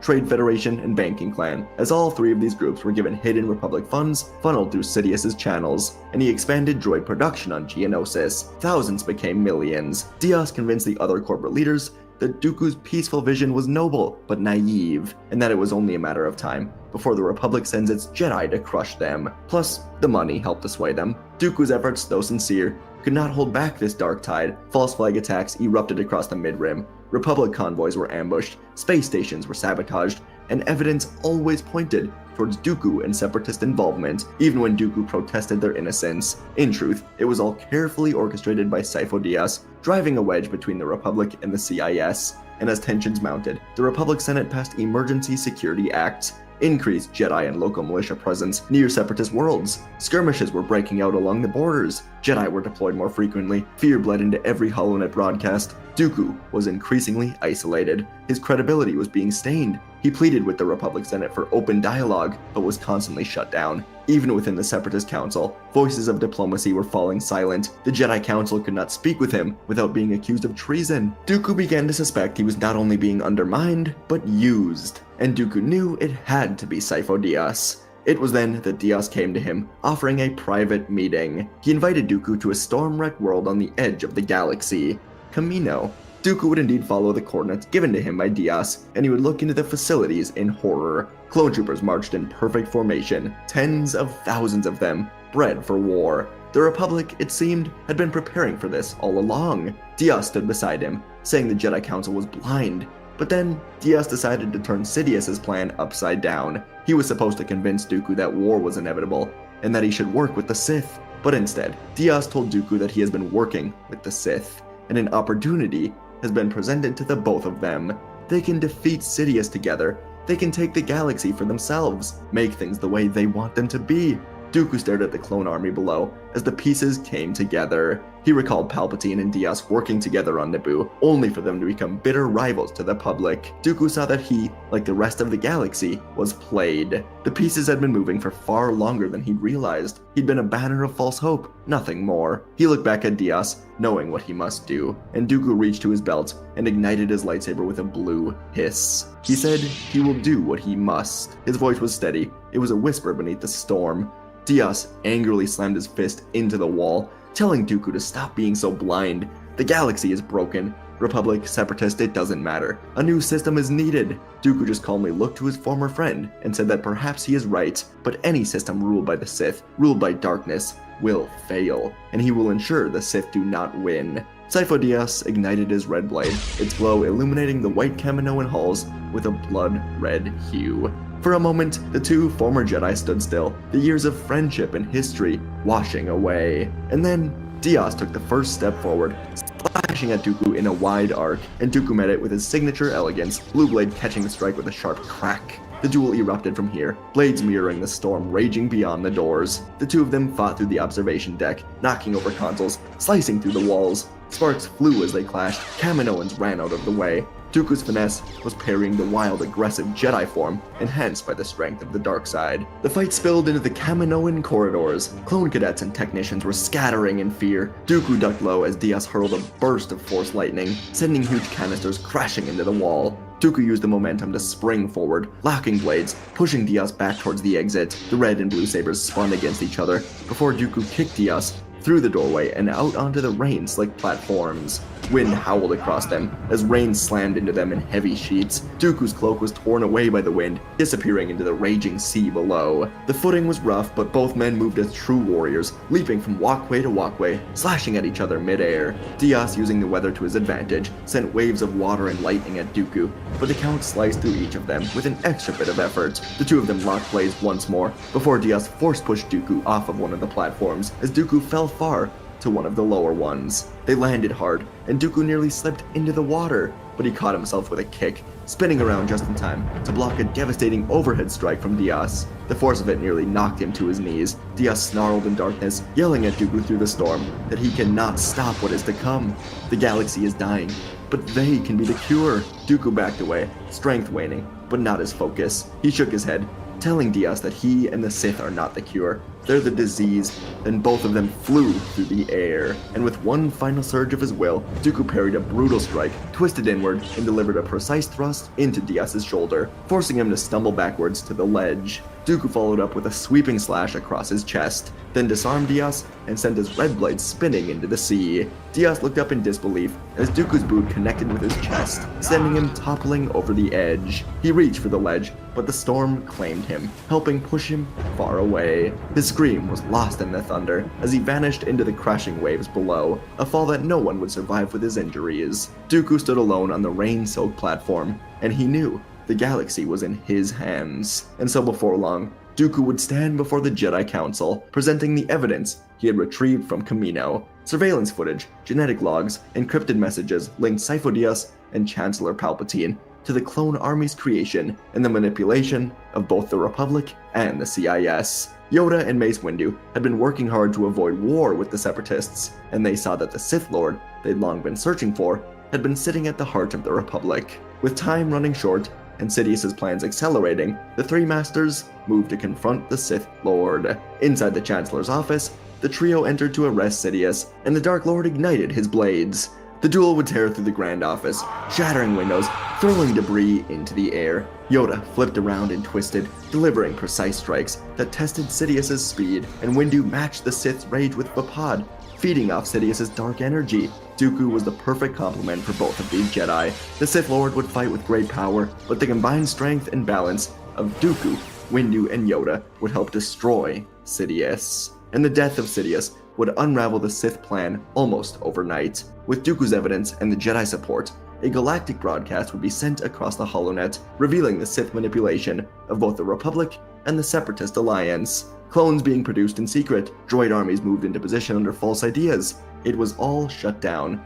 The Senate was stunned, and amidst the confusion, Dooku addressed both sides, denouncing war. It was not long before a unified movement emerged across the galaxy, rallying behind Dooku as the only one with the vision and integrity to lead them forward. Reluctant, Dooku would accept the role of Chancellor of a new republic, one meant to serve all, not a privileged few. His first acts were swift, symbolic. He dismantled the central authority that had concentrated too much power in too few hands, replacing it with a new body composed of representatives from both core and outer rim systems, along with letting in the Separatists. Padme Amidala was a key figure in this. She worked with Mina Bonteri to ensure the Separatists got what they wanted and were fairly reinserted back in. There were citizen delegates and neutral mediators for all of it. Laws were rewritten to protect individual planetary sovereignty while maintaining shared values of justice and mutual aid. Corporations were stripped of political control, with trade routes returned to the ideas of public oversight. The Jedi worked alongside Dooku to restructure their order, along with Obi-Wan Kenobi and Anakin Skywalker, who was progressing well and was a bit saddened over the revelation of Palpatine, but ultimately he overcame it and was soon assigned to work with Padme Amidala to help bring in the Separatists. Anakin and Padme would become quite close. The Jedi were back to being guardians of peace, not enforcers of government will, and soon Padme was basically the Vice Chancellor to Dooku. Dooku would never return to the Jedi Order, but he often did walk the temple halls, speaking with students, meditating on mistakes of the past, getting close with Jedi like Obi-Wan and Anakin, fixing his relationship with the Council, with Windu, especially with Yoda. And Dooku was the man who reshaped the galaxy, uniting the CIS and the Republic as no one else could for years to come. And folks, that is our story for today. What if Obi-Wan turned Dooku back to the light side in Attack the Clones? That's our story for today. I really enjoyed doing this one. Dooku's always fun to write, and the lightsaber winner for 60,000 will be announced on Monday, as I'm recording this as I'm about to go out of town, so recording this before I hit 60,000, but anyways, appreciate you guys so much, and let's get right into it. Our story begins in the largest room of the vast Jedi temple on Coruscant, the Hall of the Jedi Archives. Lighted computer panels stretched out in long lines of blue dots along the walls, running so far that a person viewing them from one end of the room would see them converging on the other end. And along these walls were the images of Jedi past and present, groups of sculpted faces done in bronze by many of the finest artists of Coruscant. Obi-Wan Kenobi stood at one of these faces, studying it, touching it, as if examining the facial features of the person, as if it would give him some sort of insight to the man's motivations. Obi-Wan had never known this man, this legend, Count Dooku, very well, but he had seen him on occasion in the temple, and he knew that this face captured the essence of Dooku perfectly. There was an intensity about the man, as palpable as that which sometimes surrounded Master Qui-Gon, especially when Qui-Gon had found a particularly important cause. Qui-Gon would go against the Jedi Council when he felt that he was right, as he'd done with Anakin some 10 years earlier. Yes, Obi-Wan had seen that kind of intensity in Qui-Gon on occasion, but what he knew of Dooku was that, unlike Qui-Gon, the man had never been able to shut it off. Dooku had taken it to extremes, and dangerous ones at that. At least that's what Obi-Wan was told. He had left the Jedi Order, walked out on his calling and on his peers. Whatever problems Dooku must have seen, he should have recognized that he could better repair them by remaining within the Jedi family, Obi-Wan stubbornly thought. And suddenly, Madame Jocasta Nu was standing beside him. Jocasta Nu had been the archivist for many, many years, and this was her own kingdom. She told Obi-Wan that Dooku was once a brilliant and powerful Jedi, and Obi-Wan said he never understood why he left the Order. Jocasta Nu sighed, saying Dooku was the most recent of the lost 20 Jedi to leave the Order. It was a painful loss to many, including Grandmaster Yoda, but she said that he was often out of step with the Council, much like Qui-Gon Jinn.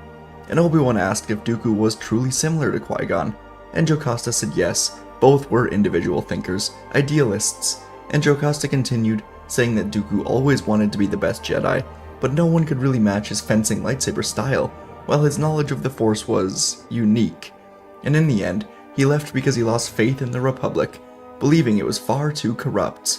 He felt the Jedi betrayed themselves by serving the politicians. Obi-Wan blinked, soaking in the words. He knew that many Jedi felt the same way, including Qui-Gon, and even himself, and Anakin sometimes. And Jocasta then said, after a bit of a disappearance, he has now emerged as the head of the Separatists. But she ended it there, asking Kenobi if he is having a problem. And Obi-Wan said he is trying to find a planet called Kamino. And now, we jump forward to Geonosis, as Obi-Wan has been captured, suspended in the air, and outside of Obi-Wan's cell room, Dooku was about to enter when a vision came to him. It was a short vision, but he saw war on Geonosis, countless Jedi slaughtered, thousands of planets suffering under countless battles, innocent people dying, and as it ended, Dooku wondered if it was all worth it. Trillions of lives could be lost, and in the end, the galaxy would be reborn under a Sith empire. So Dooku decided perhaps he would give Kenobi a chance to join him, and together they could create a new, better path for the galaxy. If Kenobi declines, he will just die, and Dooku will follow Sidious. And as he now entered the room, Obi-Wan could feel a tinge of anger, and he called Dooku a traitor. Dooku shook his head, quickly telling Obi-Wan that Qui-Gon always spoke highly of Kenobi, and he could use Qui-Gon's help right now. Obi-Wan said Qui-Gon would never join him, that his loyalty to the Jedi stood above his loyalty to what Dooku has become. But Dooku said that Qui-Gon knew of the corruption in the Senate. He would not go along with it if he knew the truth, that the Senate is controlled by the Dark Lord of the Sith. Upon hearing this, Obi-Wan immediately wanted to completely deny it, but he couldn't. It was like he knew this to be the truth. So instead, he told Dooku that he was a fool for ever trusting the Sith to save the Republic. Dooku bit back that he is not here to save the Republic.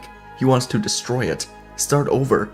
But again, Obi-Wan called Dooku a fool for believing the Sith will ever make things better. Now Dooku was getting angry. He ignited a saber, pointing it at Kenobi, telling Obi-Wan that he has seen worlds ripped apart by the greed of politicians. He's watched senators fight their own people instead of helping them. The Republic is lost. Obi-Wan could feel his burning anger, and he tried to work through it, telling Dooku that he can save the Republic. Dooku slightly stepped back, again saying that the Republic is lost, but he felt a bit of hope. He asked Obi-Wan how this was possible. Dooku sensed the same calm, wise, thoughtful nature in Obi-Wan that Qui-Gon carried, and Dooku decided to listen to Obi-Wan. And Obi-Wan said that if what Dooku says is true, that the Sith control the Republic, then Dooku can expose this Sith to the Republic and gain favor with the Chancellor, allowing the Separatists to truly negotiate with him. But upon mentioning the word Chancellor and Palpatine, Obi-Wan felt something shift in Dooku, a shift in the Force, like Dooku wanted to reveal something else. But Obi-Wan realized the truth now, and he asked Dooku if it was Palpatine. Dooku nodded, then told Obi-Wan that either he will join the Jedi, or he will have to kill Obi-Wan right now. And Obi-Wan remained calm, then told Dooku to remember Qui-Gon. He was killed by the Sith, because the Sith knew he could be a threat to their power. Now it is time for Dooku to finish what Qui-Gon started, to do what Qui-Gon never had the chance to do. Help rebuild the Republic, not with violence, but with the truth. Now Dooku stared into his red blade for a long time, remembering the last 10 years. He remembered Qui-Gon, Sifo-Dyas, Yaddle, countless other deaths with this red blade, all in the name of what he thought to be eventual peace. And Dooku closed his eyes, then swung his lightsaber at Kenobi with anger and frustration. And Obi-Wan dropped to the ground, now freed from the restraints that Dooku just cut him down from.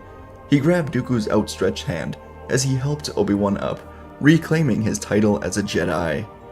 Dooku and Kenobi, still not fully trusting each other, would walk together to the Geonosian meeting room when Dooku was informed that Anakin Skywalker and Senator Padme Amidala were captured by Jango Fett in the droid factory. Obi-Wan admitted this was not part of the plan, and Dooku almost laughed, sensing that Obi-Wan had to deal with a rebellious Padawan the same way Yoda had to deal with him so long ago. Dooku ordered that Skywalker and Amidala be brought here, and before long, the two of them were seated across from Dooku and Kenobi. Anakin quickly told Obi-Wan they were here to rescue him, and Obi-Wan said things have changed quite a bit since they last saw each other. Barely even moving his hand, Dooku suddenly choked the 4 Geonosian guards in here, killing them quickly, before they filled Padme and Anakin in on everything. Dooku admired Padme. She was a truly good senator, wanting to fix the Republic, yet still very young. And so Dooku told them that Palpatine is the Sith Lord in control of the Republic. He's been plotting this war for years. Anakin stood up, immediately calling Dooku a liar, but Obi-Wan asked Anakin to sit, as Dooku pulled out his communicator, playing a recent message from Palpatine himself, instructing Dooku to execute Obi-Wan in order to spark this clone war. It was clear, even under the blue holographic hood, that this was Palpatine, and Anakin sat back down both dumbfounded and angry. Palpatine was a traitor to the highest degree. Dooku said that he sees that his ways are wrong, and with the help of good senators like Padme, good Jedi like Obi-Wan, Anakin, the Republic can be rebuilt with his help, after he exposes Palpatine to the Senates. Padme, Anakin, and Obi-Wan agreed to this, but they said that the Senate would never welcome Dooku back. But then again, if he exposed Palpatine, who knows? Dooku had all the cards to play. The droid army could be shut down by him, and then they just have to get to Coruscant, speak to the Senate before a war can ever actually begin. Inside of the Geonosian Communications Center, the Separatist leaders, including Newt Gunray, Poggle the Lesser, Sandhill, and Wat Tambor, were gathered around a hologram of Darth Sidious as he asked them where Count Dooku was. Sidious recently sensed a disturbance in the Force, as if his apprentice has decided to choose a different path, and Sidious took almost immediate action on this. It would be headed to Geonosis very soon. But as the Separatist leaders were telling Sidious that Dooku is meeting with the prisoners, the door opened and Dooku led Padme and the Jedi inside. Dooku initially planned to arrest these leaders, perhaps have them testify to the Senate, but upon seeing the hologram of Sidious, Dooku knew they were bots. They would never be on his side. He didn't waste any time, quickly choking the leaders, as the Jedi took out the nearby battle droids. And Dooku then walked to the hologram of Sidious, telling his former master that he can no longer follow the path of the Sith. It is not the way. Sidious did not react as Dooku would have hoped. There was no fear, no panic, no shift in the Force. Instead, Dooku watched as Sidious curled his lips in a smile and began laughing, telling Dooku that this is unfortunate, but his demise will be quick as he dies with the Jedi Order. Padme asked frantically what was going on, and Dooku tried to send a message out of Geonosis to Kamino, but he now realized all communications were being jammed. Instead, he instructed Anakin on exactly how to shut off all of the battle droids, thinking Sidious could have activated them early from Coruscant. Dooku was missing something, he just couldn't figure out what it was. Anakin ran to the control station and quickly began working. This type of thing came naturally to him, and Dooku gave him clearance codes to begin the complete shutdown. He then ran out to the Geonosian arena to find Mace Windu emerging from a different hallway, making eye contact with Dooku as Jango Fett was nearby as well. As Windu entered the arena, he was shocked to see that Obi-Wan, Anakin, and Padme were nowhere to be seen. Initial intel said they were set for execution in the arena, but instead the arena was just packed with Geonosians, patiently waiting for the festivities to start. Windu did see Jango Fett, and the Jedi Master ignited his lightsaber, resulting in the other 200 Jedi also igniting their sabers. This was supposed to be a rescue mission, but Dooku was standing peacefully with Padme and the Jedi. Something was off. Everyone could sense it. Dooku turned back, yelling that they have to get out of here, as suddenly 5 Republic Venators appeared in the sky, and Dooku realized his mistake.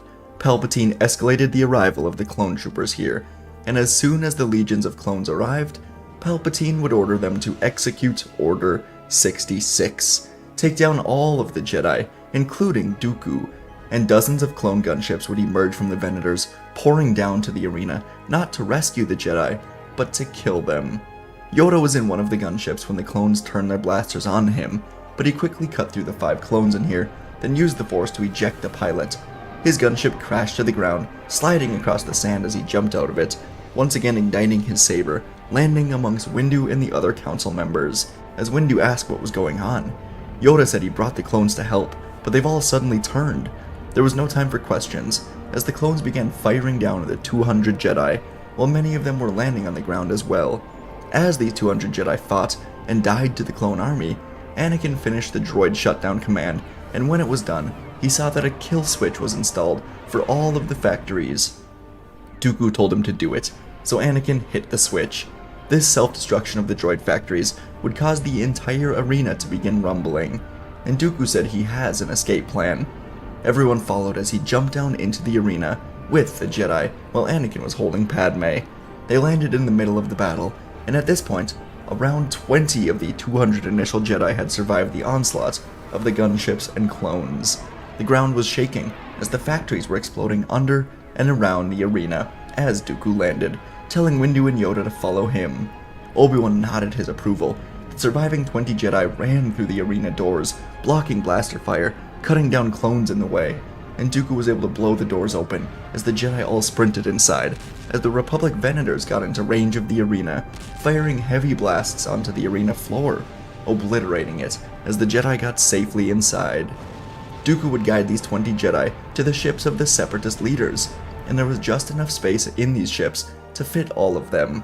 As the ships began to take off, Dooku began communicating to them through the secure Separatist frequency, and he explained everything. He joined Obi-Wan, but Sidious, Palpatine, must have used the clones to kill them all. Dooku said that he and Palpatine did build the clone army, and there was an inhibitor chip in them that could cause them to turn on the Jedi immediately. It was an army for the Jedi, to destroy the Jedi. The surviving Jedi, among them being Plo Koon, Mundi, Yoda, Windu, Shakti, and others, didn't know how to process anything of what Dooku was saying. But within hours, the Order has gone from planning a rescue mission on Geonosis to being slaughtered by an army that was built up for years. As the handful of ships exited the arena hangar as it went up in explosions, they saw an entire blockade of Republic Venators waiting for them in the sky, as clone fighters flew at these separatist ships. Saesee Tiin would line up with Anakin, and these two would lead the escape, taking the clones head-on. There were 8 total ships carrying the 20 Jedi, and as they weaved through the atmosphere, 3 of the ships were blown away. Now 14 total Jedi remained, but because of Anakin and Saesee's flying abilities, the remaining 5 ships penetrated the blockade, blasting into hyperspace for Coruscant. During the hyperspace trip, Yoda and the other Jedi all felt a sudden shift in the Force. Palpatine didn't only send clones to Coruscant. No, there were 1 million clones ready, and they all spread into the galaxy. Thousands of them went to the Jedi Temple, and the temple was largely unguarded.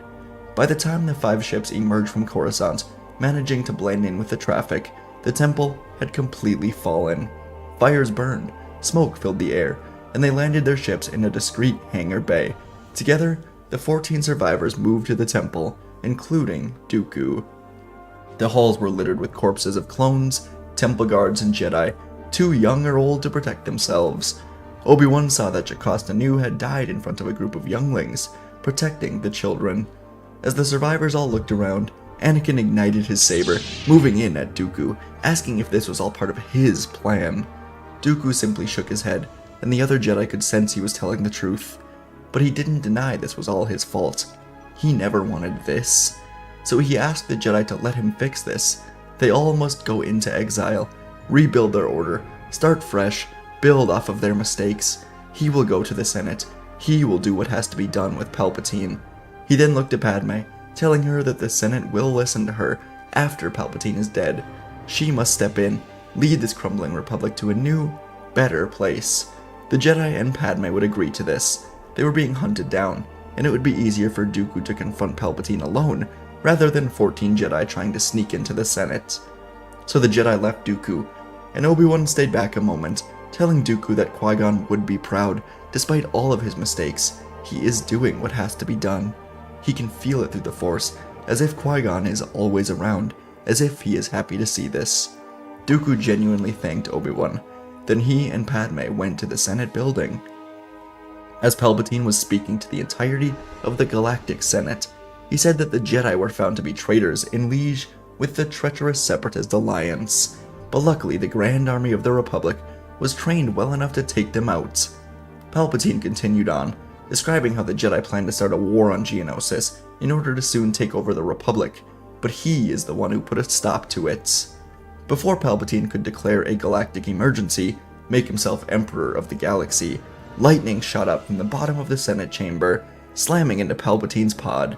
Gasps and cries filled the chamber as the pod began floating to the ground as Dooku took a mic, calling Palpatine a liar, igniting his red blade. As Palpatine floated out of his pod, meeting Dooku face to face, he closed the Senate chamber around them, so none of the senators could see him ignite his own red lightsaber, facing down Dooku. But Padme saw this, hacking into the security system, now displaying holograms of Palpatine and Dooku to the entire Senate. Everyone watched as the two former allies shared a final glance, then Palpatine moved in. Their blades collided in a sudden clash of red light as Dooku and Sidious moved through the hall, both elite duelists with understanding of both the light and dark sides of the Force. Dooku struck at his Sith master with precise, calculated strikes, while Sidious embraced a feral but heavily controlled aggression, born from years of hatred and patience, waiting to be unleashed. Their fight moved through the room as Sidious would force Dooku back against the wall, debris from the unstable ceiling raining down, manipulated by the Force, becoming projectiles thrown at Dooku. And as Sidious spun in for a stab, Dooku barely ducked underneath, and he swung back at Sidious, slicing into his robes. The two of them regained their composure as Sidious snarled in anger, cutting into the floor before flipping back into battle. Again, Dooku was being backed up, but this time it was his own strategy.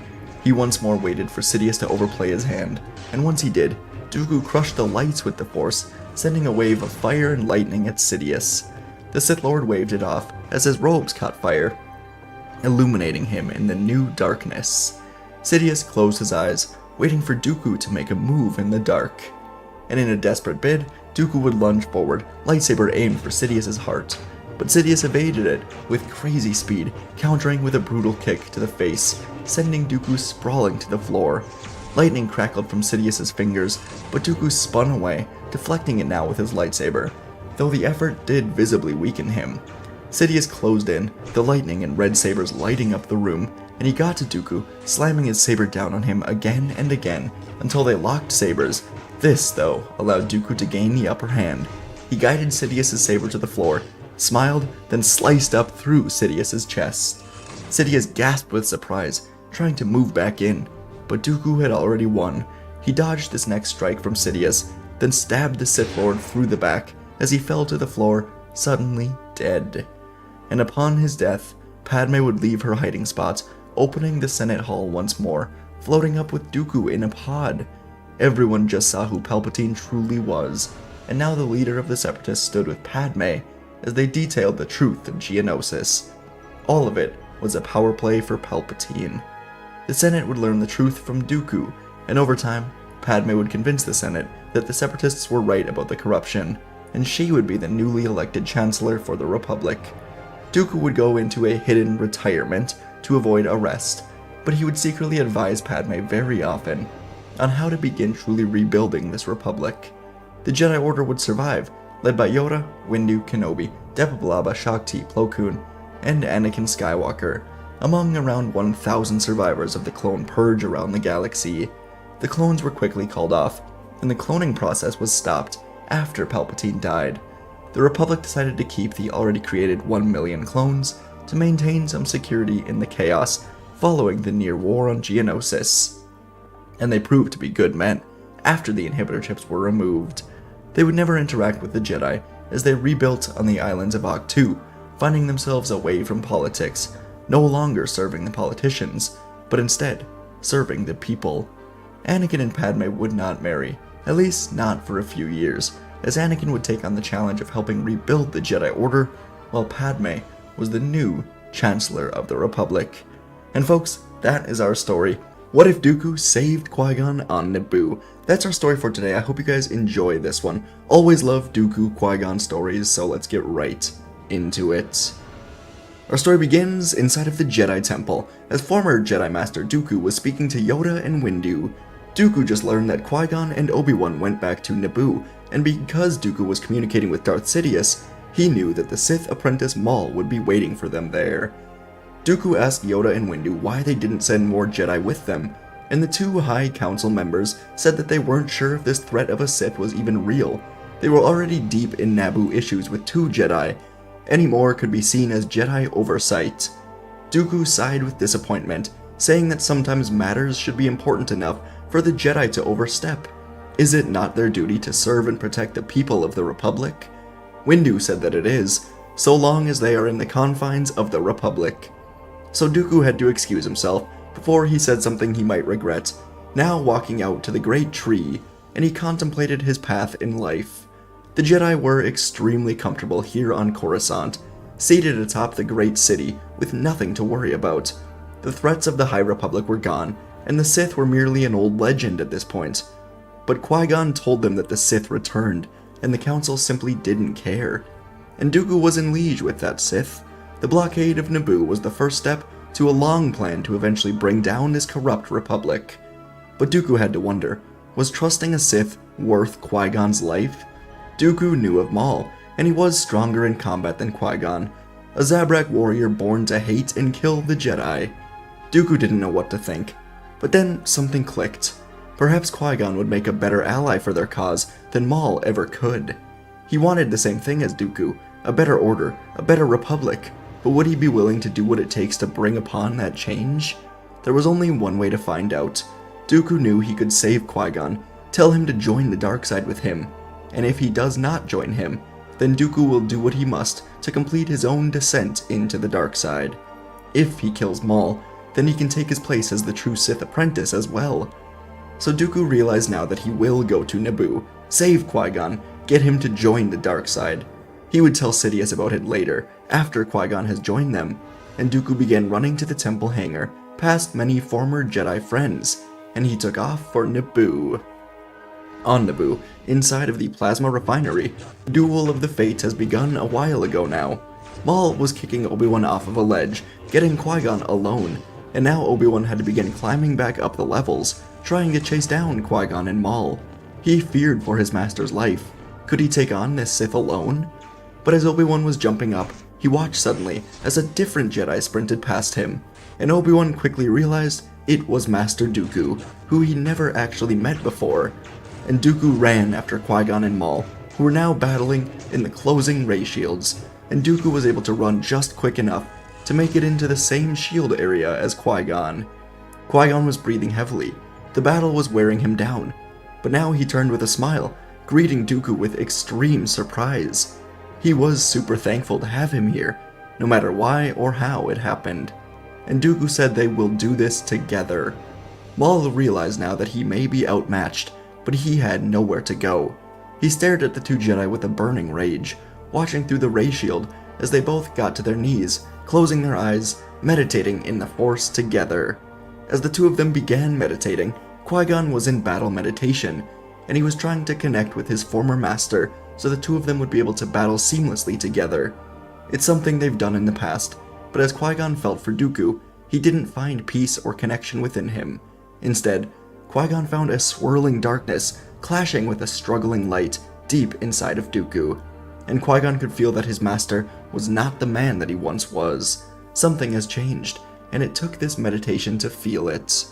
Dooku could tell something was wrong, and so he told Qui-Gon not to worry. He will explain everything very soon. And so Qui-Gon let go for now, readying himself for battle as the shield door opened.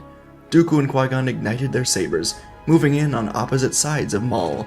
The Zabrak Sith spun his red saber, snarling as he flipped at them, trying to cut them down quickly. But the Jedi blocked, spinning away, getting into a battle stance together.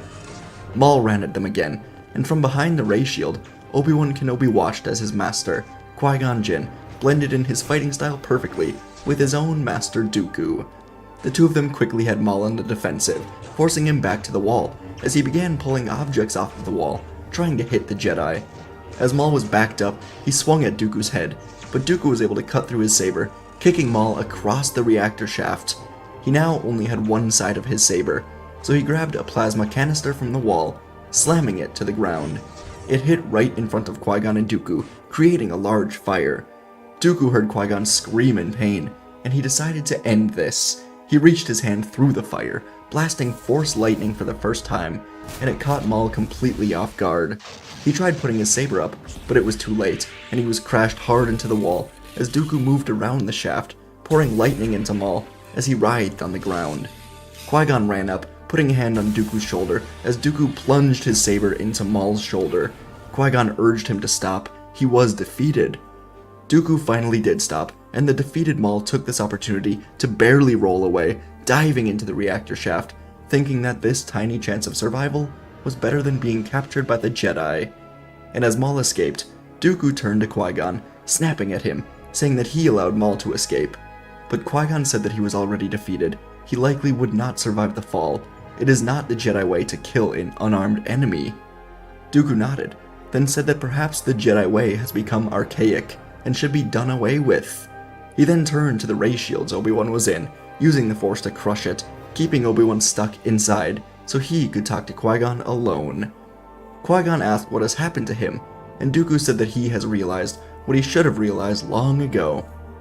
The Jedi are complacent in the corruption of the Republic, but the Jedi are not the only ones with the power to create change. Dooku said that the darkness in the galaxy is rising.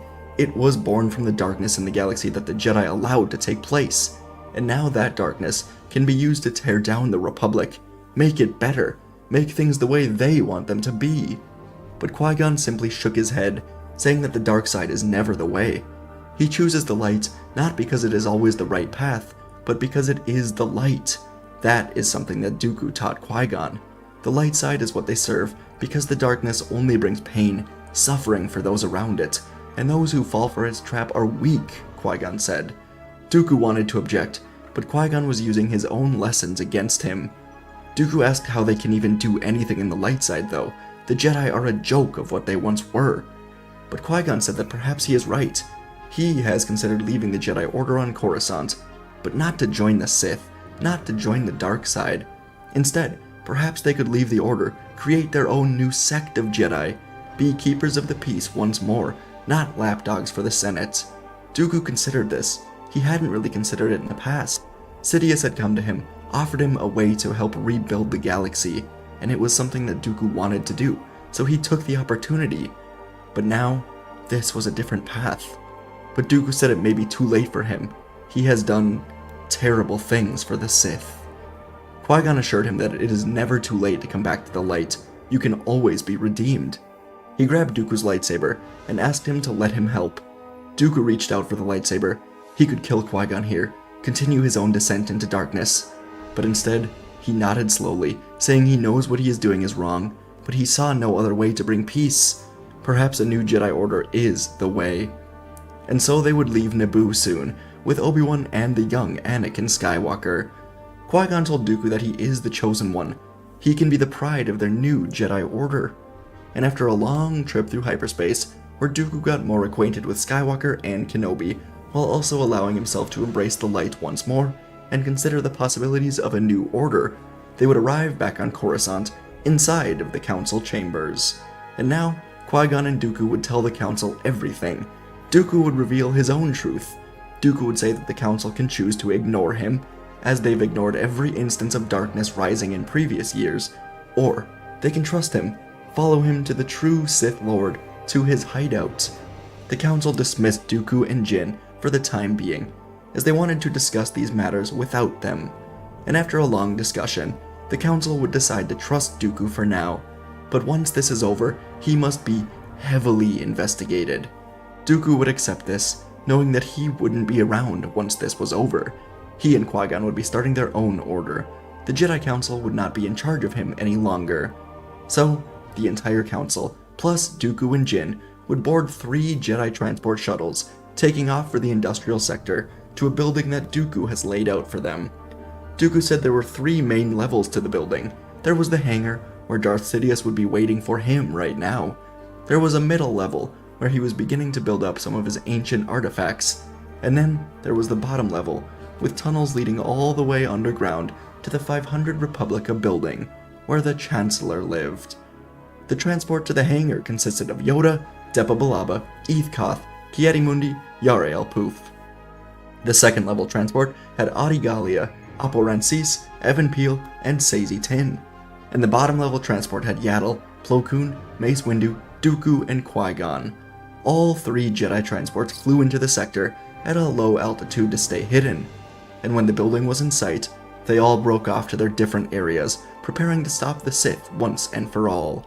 For most of these council members, it has been years, if ever, that they've truly battled in saber combat, but together, they would be ready. And inside of the hangar, Darth Sidious was waiting for Dooku when he felt a disturbance in the Force. Someone was approaching. No, more than just one person. Many Jedi were approaching. And so Sidious prepared to leave as a transport suddenly flew into the hangar at a great speed, spinning around to cut off Sidious's escape. Sidious just killed his master Plagueis. It was his time to take the galaxy.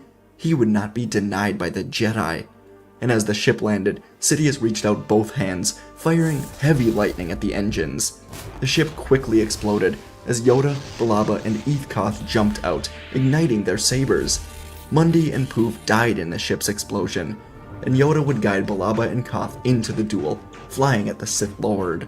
Sidious ignited 2 lightsabers, and with an evil smile he spun into battle, deflecting an immediate strike from Yoda, before sliding across the floor to block a swing from Koth with one saber, before slicing him in half with the other. Yoda and Billaba watched Koth die, as Sidious then threw a saber at Billaba. She deflected it, and Yoda jumped in front to save her from another attack. Sidious locked lightsabers with Yoda, using his mind to throw a piece of the broken ship at the Jedi. It would slam right into Balaba, and as Yoda ran to help her, Sidious cut a hole in the ground, running to escape. But as he reached the second level, more Jedi were waiting. Adigalia, Appa Rensis, Zazitin, and Evan Peel were here. Sidious used a Force scream, spinning at the Jedi in the air, catching them off guard as he carved through Rensis and Peel before engaging in a duel with Tin and Galia. The Council Jedi were so complacent in their ways that most of them were not at all prepared to fight the Sith Lord.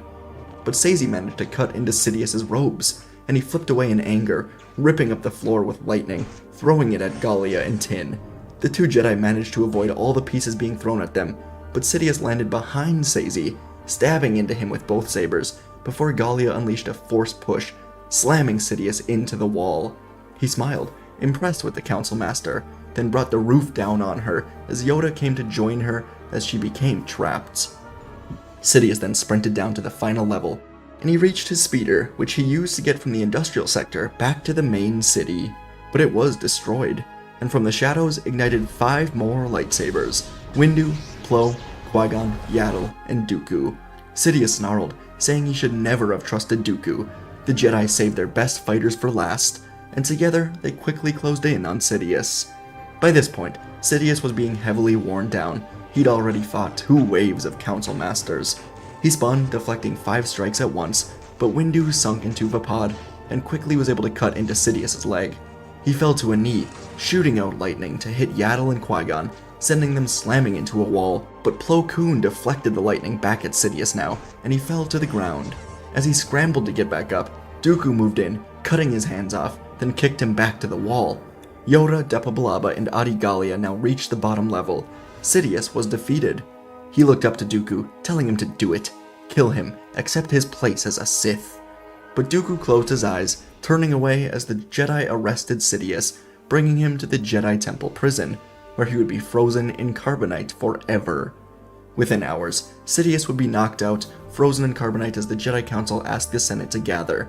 At this point, Palpatine was never able to sow the true division between the Senate and Jedi, so they worked well enough together, as Dooku would present evidence of Palpatine being the one under the control of the blockade of Naboo, working with the Trade Federation under the name Darth Sidious. The Senate would hear this, and they would trust the Jedi, but they would end up electing Senator Ainley Team out of Malastare as the new Chancellor. He was a safe option, nothing fresh, and upon seeing that the Republic was unable to progress past its corruption and staleness, Dooku and Qui-Gon officially announced they would be leaving the Jedi Order for good. This took the Council by surprise, but they could not stop them. Dooku and Qui-Gon revealed that they were starting their own new Jedi Order, one that was separate from the Senate completely. The Council would tell them that this is not allowed. The Jedi have a treaty with the Senate that keeps the Order in the Republic, out of the Outer Rim, and Dooku said that this Jedi Order can follow that treaty. The new one will not. The new order will focus on serving the people, not the Senate, or any corporations like the Trade Federations or banking clans. And over the next couple of months, Dooku and Qui-Gon would travel to Hynestia, where the old Jedi Temple from the High Republic era still stood. They would use construction droids to rebuild, along with the efforts of hundreds of Jedi that would begin leaving the main order for this new Jedi Order. At the very beginning, it was just Dooku, Qui-Gon, Obi-Wan, and the young Anakin. But as they began helping citizens of the Mid and Outer Rim deal with pirate gangs, criminals, and others, more Jedi would make their way out here to join the new order. This new group was headed by Plo Koon, Kit Fisto, and Yaddle, while many Jedi Knights came out here as they didn't believe in supporting a republic that was revealed to be led by a Sith Lord. Yoda, Windu, and the other council members believed it was their duty to help keep the peace in the republic after the Sith Lord took over, but they would accept that a new order was born. Through the years, the Jedi would go back to being more than just mystical figures that resided at the top of Coruscant. They would blend with the people of the galaxy, and it would be just in time, as many criminal gangs were on the rise, such as the Pikes, the Black Sun, a group on Mandalore called Death Watch, and Maul survived, but not for long, as he didn't really have the power to survive, as the Jedi found him before anyone else could, officially ending his life. After around 5 years, the two Jedi Orders had equal members, at around 6,000 each, and the Jedi of the New Order were great fighters, taking down the Hutts on Tatooine, beginning a movement to free slaves, which was led by Anakin and Obi-Wan, who quickly would become best friends. Qui-Gon would be Anakin's master, but he would also be like a father to him. Shortly after freeing Shmi, Qui-Gon and Shmi would form a true relationship with each other, as Shmi would even take a prominent role in the movement to end slavery across the Outer Rim with the help of the Jedi. By the time Anakin was 20, he was extremely happy with his life as a Jedi. He was thankful for Obi-Wan, Qui-Gon, even Dooku. Dooku himself became rather pleased with how everything went since the day he decided to leave the dark side behind and not kill Darth Sidious. He owed Qui-Gon quite a bit for helping him, and their outreach into the galaxy gave Dooku true purpose. The Republic would always be corrupt, and that was just how things were going to be. If he wanted to tear things down, he would have to disobey everything he knew, join the dark side. So instead, he would spend his life not worrying about the Senate, and instead doing what he can to help the people who are outside of the Republic. And in the end, the Coruscant Jedi Order did enough to keep the Republic stable enough, while the new Jedi Order reminded the galaxy that the Jedi are meant to be heroes of the people, not of the Senates.